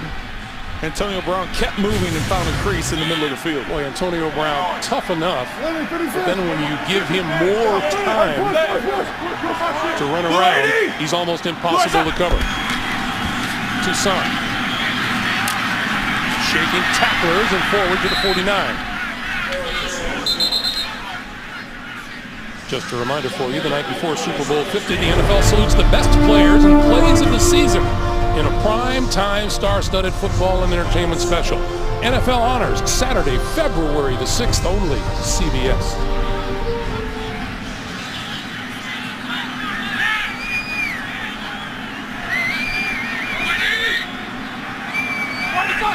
On 2nd and 7, going to give it to Toussaint again, and he is dragged down at about, I'll give him a yard to midfield. Nate Orchard making the tackle, down to James. Well, Greg, you were just talking about Antonio Brown. Ben Roethlisberger's analysis of him is pretty cool. He says Brown is scary special.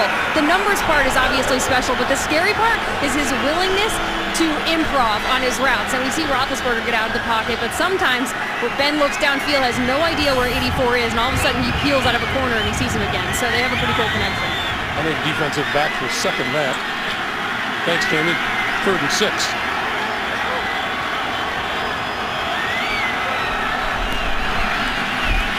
Roethlisberger going to go deep down the far sideline, and it is tipped in the air and incomplete, intended for Darius Hayward-Bay. Fought all the way by Johnson Badamosi.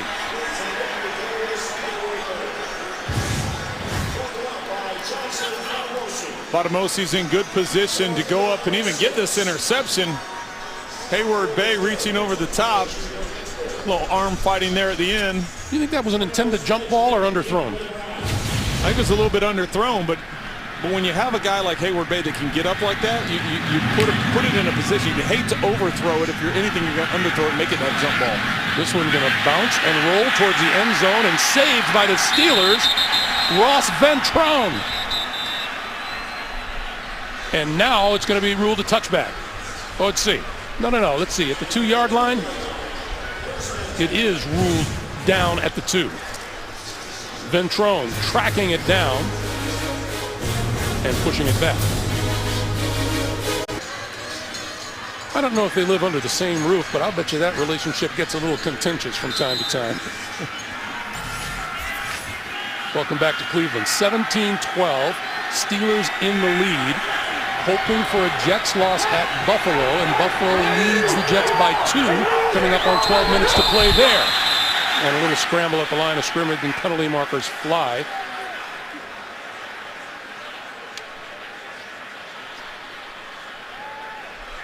Pete Morelli says, who you got? False start, number 67 offense, half the distance to the goal, remains first down. Austin Pastor, the left guard.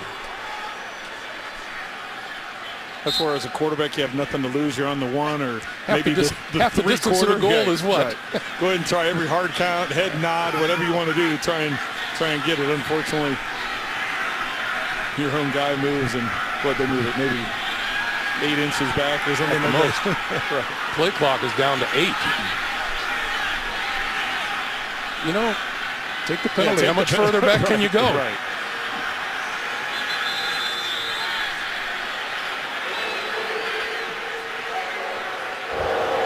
After this to the goal, still first down. So delay of the game doesn't cost them very much at all.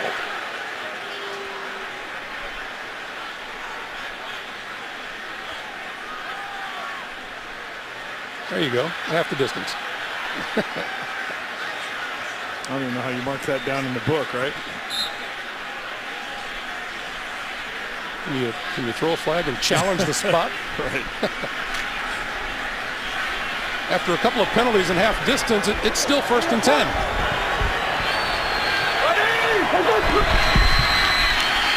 Davis going to throw over the middle. Got his man. That is Barnidge, and Barnidge across the 20 for a first down. I tell you what, Greg, that's a gutsy call right there. the risk of being on your own 4-inch mark. 2 or 3 hitches in the middle of the pocket. You're trying to get the outside route. You come down to your second read and Barnage over the middle. You see Davis take a shot to his legs as he delivers that. I guess you can have gutsy calls like that when you have nothing to lose, right? To the 21.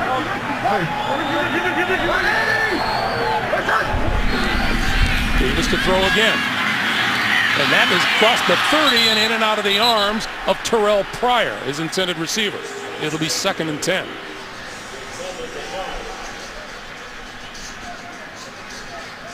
Well, and this is just a player trying to learn a new position, and you can see he jumps and tries to catch it with his body as opposed to staying on the ground, coming back and attacking it with your hands, catching that ball with your hands. Just not comfortable with that at this stage of his development. 2nd and 10.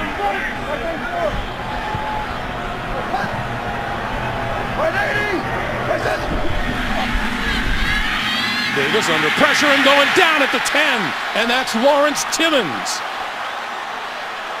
And a loose ball recovered by the Steelers. Arthur Moats came up with the ball. Timmons forced the fumble.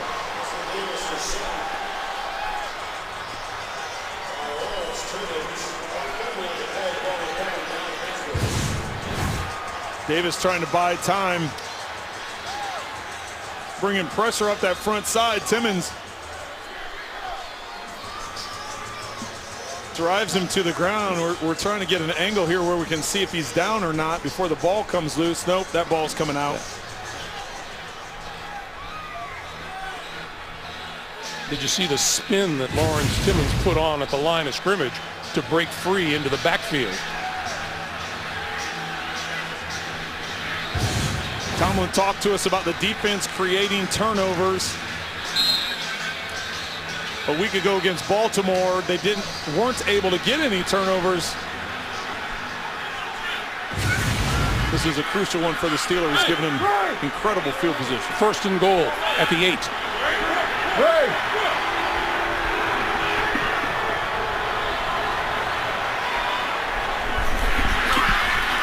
Roethlisberger pulls it down, rolling, throwing. It is caught in the end zone for a touchdown by Marcus Wheaton.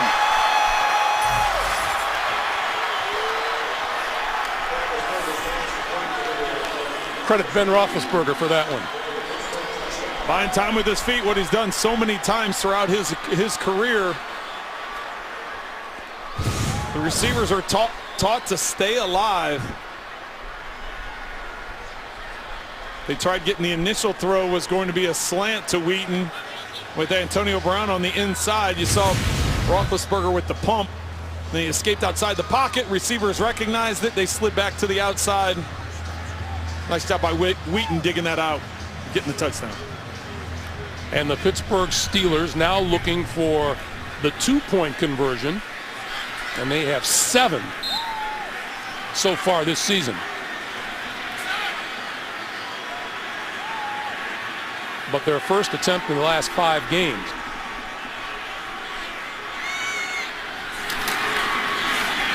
Roethlisberger, all kinds of time and complete in the end zone. Boy, what time he got. And Toussaint on the receiving end for the 2-point conversion. I mean, that's basically uncontested. Yeah. The entire time Roethlisberger's looking over to his right. Toussaint comes out of the backfield. Just one-on-one. You can see the check down there, the sit down, and then isolation on the backside by Toussaint, able to win, and Roethlisberger hitting him for the 2-point conversion. Here's the opportunity out of the hands of Austin Davis, recovered by the Steelers. And then Roethlisberger rolling left, throwing to the end zone. Marcus Wheaton on the receiving end. And it's a 25-12 lead for the Steelers. The NFL on CBS is sponsored by Honda. Hurry in for great deals during Happy Honda Days. Verizon. Better matters. And by Amazon Fire TV. Change the way you TV.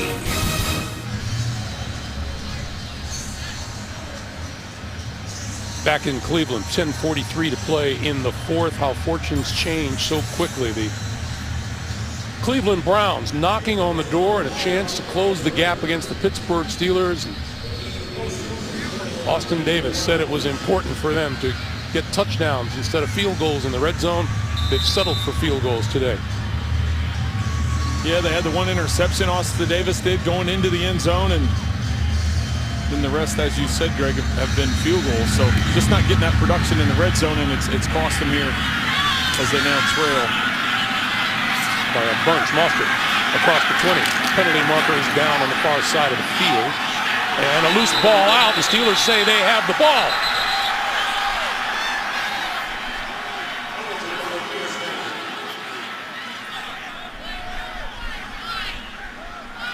Pete Morelli unstacks the players. And it is Steeler football.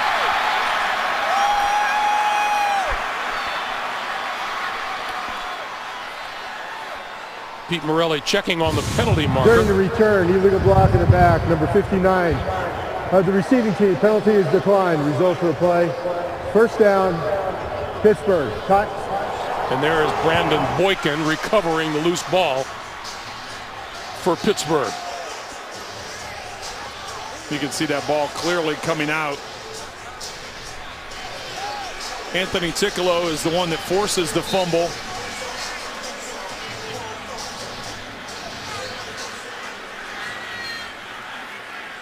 Boy, and that has to be the best when the ball just bounces right up to you. Standing there as an observer. And the ball bounces up to you. So here are the Steelers. And Toussaint. Toussaint inside the 25 to the 24-yard line. This Thursday, meet a guardian angel with no wings, no halo, no boundaries. Jane Lynch stars in Angel from Hell, premiering Thursday at 9:30, 8:30 Central, only CBS. Raheem Mostert with the fumble, giving Pittsburgh yet another opportunity deep in Cleveland territory. Still 10 minutes to play here in the fourth. Roethlisberger, play fake, time, throws, complete. Antonio Brown inside the 10 to about the 7, and it'll be first and goal. Now watch at the top of this route as Antonio Brown comes out of this curl route. He's going to stay on his feet and attack the ball with his hands, catch it in front of him. Earlier we saw Terrell Pryor, same type of throw, jumps up and tries to catch it with his body. That's just the difference right now between Antonio Brown, where he is in his career, and Terrell Pryor trying to learn a new position. On first and goal, the Steelers go with 3 tight ends: Heath Miller, Matt Spaeth, Jesse James. Roethlisberger up with more familiar numbers today. 345 yards passing. Toussaint loses a yard back to the 8. Desmond Bryant making the tackle. Second and goal. 5:40 to play in Buffalo. The Bills with the ball and a 2-point lead over the New York Jets. If that score holds, if this score holds, the Jets are out. Pittsburgh is in. Well, you mentioned just a second ago about Roethlisberger and his numbers, especially in the second half. He's been more dialed in, more accurate. He had some inconsistent. You look at these numbers: 345 yards, 3 touchdowns, 2 interceptions. You say to yourself, well, that's a really good day. But some of those inconsistencies in the first half, he's put behind him and gotten these guys in position where they're going to win this football. This is Antonio Brown inside the 5 and out of bounds at about the 3. And correct me if I'm wrong, he didn't have the football much in the third quarter, did he? No, it was completely down. That 9-minute and 46-second drive by the Browns after settling for a field goal. Here we see Antonio Brown once again on the around. Just a little toss underneath. Counts as a reception because it went forward. Well, you quarterbacks will do anything for numbers.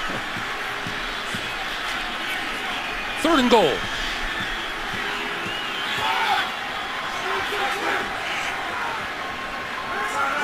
Will Johnson in the backfield behind or next to Roethlisberger.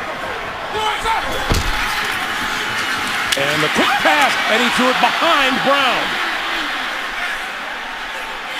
I don't know that I've ever seen Ben Roethlisberger run a zone read before. Oh, and now you know why. Yeah. You see how long he rode Will Johnson towards the line. Watch this. He's got his eyes up. He's riding. He sees it. He's got Antonio Brown open for the touchdown. And you saw Ben's reaction, too. Well, the reaction, well, now he's laughing about it because they know with the way the score is right now. But the thing is, if he hands that off to Will Johnson scores also. He goes running into the end zone. So when you've got the game in control, you can laugh about missed opportunities like that. Boswell from 21 yards puts another 3 on the board. You know what that is? That's something to laugh about on the bus on the way back to Pittsburgh. They could be all smiles by the end of this day. Coming up next, Brock Osweiler and the Denver Broncos can clinch their division and a first-round bye with a win at home over Phillip Rivers and the Chargers. Or the Rams taking on the 49ers. That's up next here on CBS Sports. All kinds of possibilities today, including Denver playing for a first-round bye. New England trailing Miami in Miami with 4:40 to play. The New York Jets trailing Buffalo now by 5 with under 4 minutes to play in Buffalo.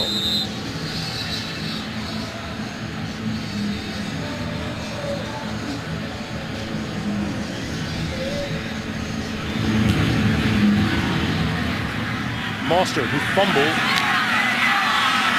not so long ago, runs this one out, crossed the 20, and spun down at the 22-yard line. As we said, the Steelers needing a win and help from Rex Ryan's Bills today to make the playoffs. Back in 1993, similar scenario. Bill Cowher's Pittsburgh Steelers had to beat the Browns, which they did 16-9, and they got help from another Ryan after throwing a punch at offensive coordinator Kevin Gilbride. Buddy Ryan's Houston Oilers beat the Jets 24-0, which gave the Steelers a playoff spot. What goes around comes around. Crazy how all that comes together, right? Mike Pettin looking on. You know, his Browns had a shot today. Could not convert in the red zone. Davis. Escapes, rolls, throws. Penalty marker is thrown on the far side as Travis Benjamin pulls in the pass.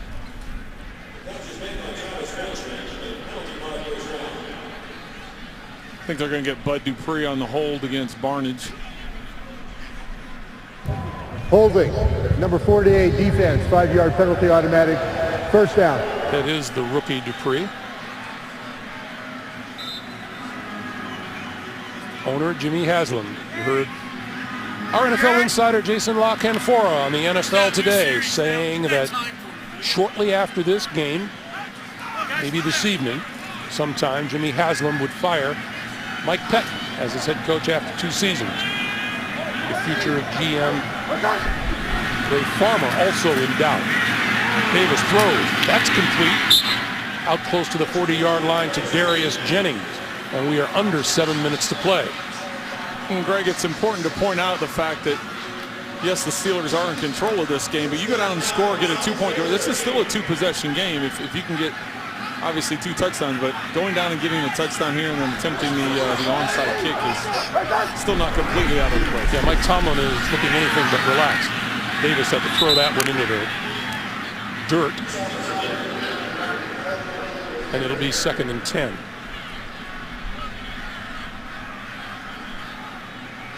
Houston appears well on its way to the AFC South Championship, leading Jacksonville under 3.5 minutes to play.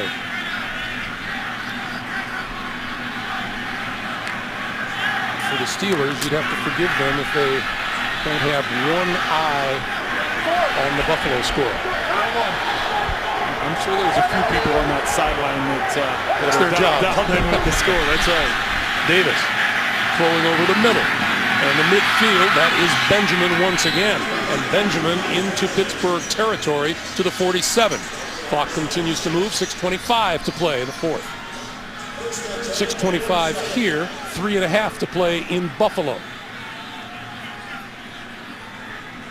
And the Bills by 5. Davis.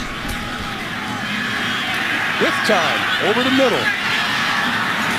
And inside the 40 and out of bounds is Benjamin. And we have a penalty marker.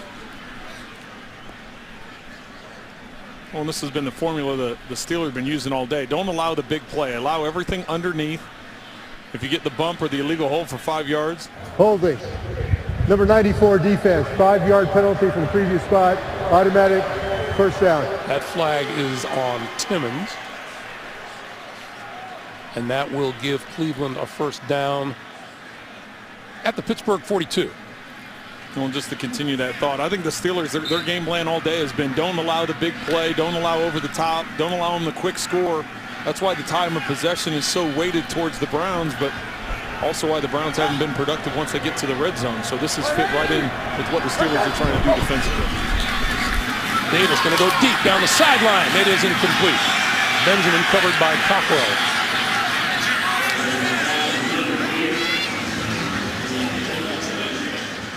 The shots that Austin Davis has taken have been down the sidelines. Very few have gone over the middle. Yeah, they haven't tried many over the middle. They did get the one completion when he was coming out of his own, what would you call that, 6, 8, 10-inch line that he was trying.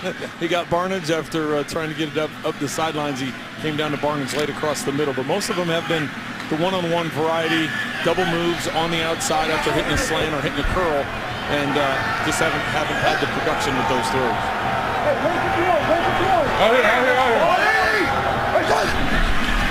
Here comes the blitz. Davis escapes it, throws over the middle, and inside the 35, it's complete to Barnidge. Boy, what a rock-solid receiver he is, isn't he? He does a heck of a job. The boxing out technique that he uses, it's some of that basketball background that he has. Yeah, he said he played basketball, he played baseball. Apparently, he can play the game of football rather well. He does a good job with it, that's for sure. 3rd and 1. And the quick one almost intercepted by Sean Spence, number 51. And that will leave a 4th down. There's a penalty marker on the far side of the field. Illegal shift. Number 17. Offense. 5-yard penalty remains. 3rd down. So instead of 4th and 1, they'll look at the 3rd and 6. There's the near interception by Spence. They are coming up on the 2-minute warning in Buffalo. Jets with the football, needing a touchdown. The Jets have 3rd and 9 at the 2-minute warning. Davis looking for running room. Can't spin away and goes down at the 48. That was Stephon Tuitt.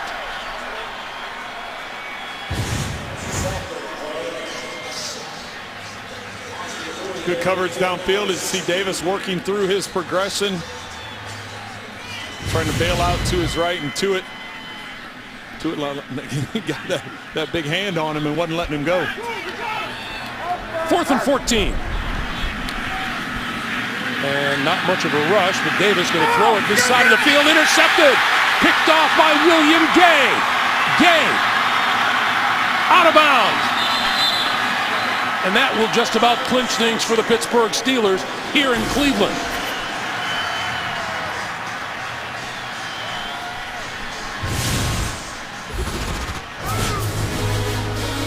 Davis throwing to the near side, and number 22 had it all the way. The NFL on CBS is sponsored by State Farm. Find your agent at statefarm.com.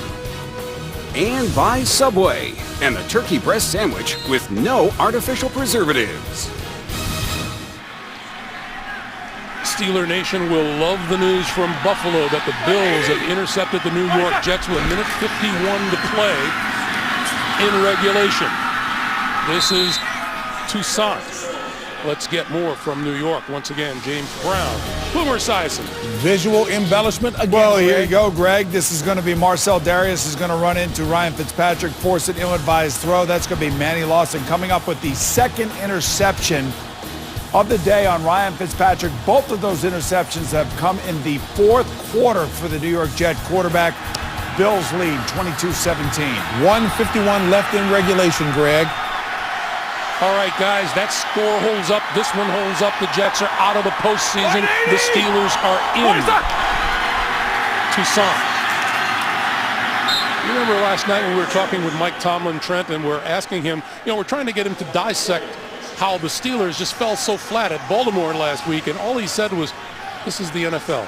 This is the NFL. He said every game, you just can't panic. You know that every game it's competition, and we can see it with all the scores today. There's a number of teams that don't have anything to play for that are playing really good football or getting the upsets necessary to shake things up. So Tomlin was excited when talking about it. He said, I don't want to worry about the what ifs if we don't get in the playoffs. I want to focus on we are going to win and we are going to find a way to get into the playoffs. Toussaint.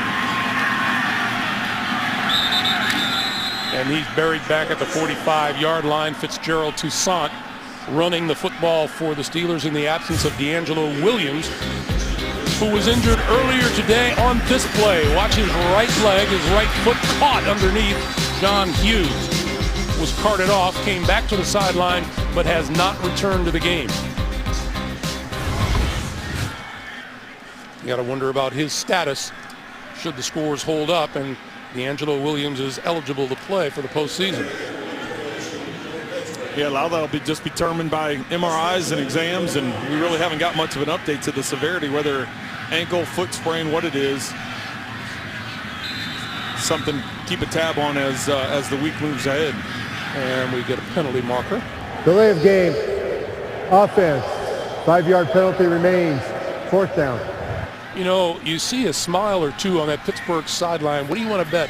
They kind of have an idea what's going on in Buffalo. I would say the news is starting to trickle in. Believe me, there's somebody down there with a phone or maybe an earpiece in, getting fed the information that they need to know. You see the eyes there focused on the scores on the scoreboard. Travis Benjamin is deep, and won't get a chance to field this one. It goes into the end zone for the touchback. 2:06 remaining here. A minute 39 to play in Buffalo. Buffalo with the ball and a 5-point lead. And we're just getting started here on CBS. Coming up next, San Diego at Denver, St. Louis at San Francisco.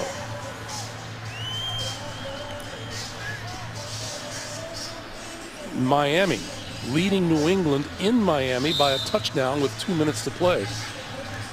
I believe in the Northeast they call that Brady time. That's a shocker right there, because New England, when you start talking about buys and home field, and they still had something to play for. Austin Davis will pass over the middle, and that's incomplete. Darius Jennings, the intended receiver.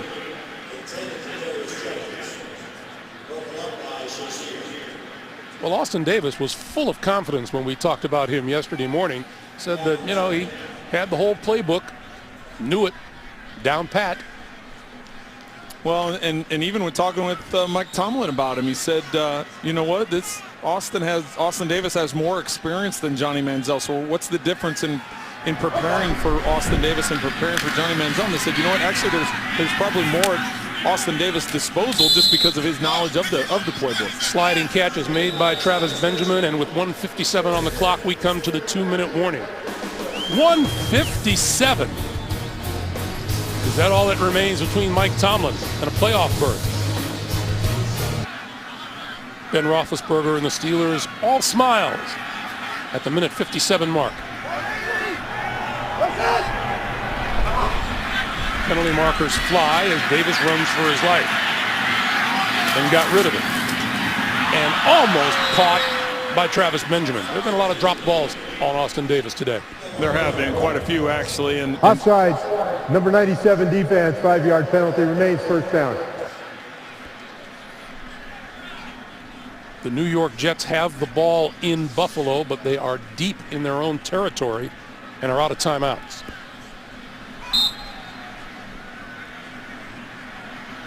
And the clock is moving. They are down to 11 seconds to play. And we are told the Buffalo Bills just intercepted. And there is a cheer going up among the Steeler faithful here in Cleveland. Davis going down at the 31. The Steeler fans waving the towels. They know what's happened in Buffalo. And what's happening is the Steelers are headed to the playoffs. JB and Boomer. And here it is, Greg. That's right, desperation time for the New York Jets. Ryan Fitzpatrick's going to step up in the pocket. He's going to get picked off for the third time in the fourth quarter today. That's A.J. Tarpley of the Buffalo Bills. Buffalo's going to go on to win this game 22-17. A happy New Year's gift for sure. All those Pittsburgh Steelers fans out there. Week 17 drama. Back to Greg Gumbel. All right, guys, that game is now complete. Buffalo, a 22-17 winner over the New York Jets. Pittsburgh about to close out a playoff clinching win here in Cleveland. Well, this is cracking me up, Greg, because we were wondering, are the players going to know what's going on in that game? And as soon as it happened, all of the Steeler fans in the stadium started waving their terrible towels and cheering, even though this game was still in progress. Gary Barnidge out to the 40-yard line.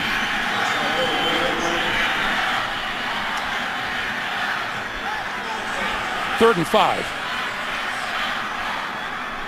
What a happy little bus ride that's going to be back to Pittsburgh, huh? Yeah, they don't care how long it takes, whether it's a couple hours or 6 hours. That pass incomplete, and it'll be 4th and 5. So what looked so bleak for Mike Tomlin and his Pittsburgh Steelers a week ago in a devastating loss at Baltimore kind of looks pretty good now. Pittsburgh will sneak into the wild card by virtue of the win here and the Jets' loss in Buffalo. Well, and you said it, Greg, they sneak in, but I tell you what, how they've played over this last 6-8 weeks of the season, it's not a team you're going to want to play in this wild card round, because even though they struggled against Baltimore and it hasn't looked as clean as they wanted it to today, how explosive they are on offense and very opportunistic defense. This is going to be a tough team. This is going to be a tough out for anybody that faces the Steelers in the playoffs. You saw number 84,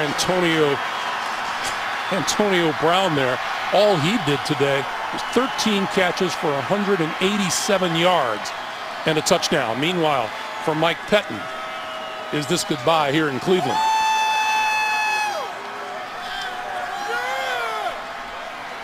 Well, I think you have to say that he did an excellent job getting these guys prepared today. They responded and played hard for him. There was no give up in the Browns. I think that's a compliment to Coach Pettin and how he was able to get these guys focused. But the focus really needs to be on the Pittsburgh Steelers, what they were able to accomplish, the job that Mike Tomlin did. Todd Haley, we saw just a second ago with his offensive unit. Keith Butler with the defensive unit. Getting these guys focused in after that disappointing loss a week ago to Baltimore. The party has begun on the Steelers sideline.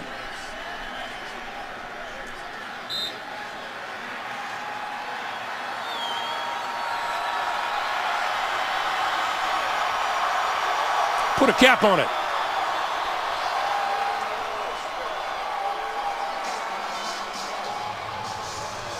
A team that has missed the playoffs 2 of its last 3 years. The Pittsburgh Steelers fix that today. Mike Tomlin, Mike Pettin shaking hands at midfield. If the rumors and the stories hold true, we'll find out later this evening what Mike Pettin's future is here in Cleveland, if there is one. Meanwhile, the New England Patriots have just lost to the Miami Dolphins by a score of 20-10. The Jets a loser in Buffalo. Houston has claimed the AFC South. And the Pittsburgh Steelers with a 28-12 win. And the Steelers are headed to the postseason. There's the AFC playoff picture. The guys back in New York who are experts on this sort of thing will fill you in on the details.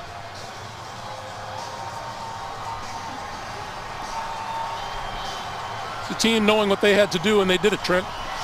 Excellent job of execution. There were some struggles in the first half, but this team never panicked. They kept their composure in the second half, really nailed things down, and were very controlled. Hey, congratulations to our technical crew who just did another outstanding job today all season long. Headed up by producer Bob Monsbach and director Suzanne Smith. Our thanks to them. Trent, another great year. Congratulations to you. Mike Gluck, our spotter. Joe Castellano, our statistician. Our final score. Pittsburgh, a winner. Coming up, Game 2 of the doubleheader. San Diego at Denver, St. Louis at San Francisco.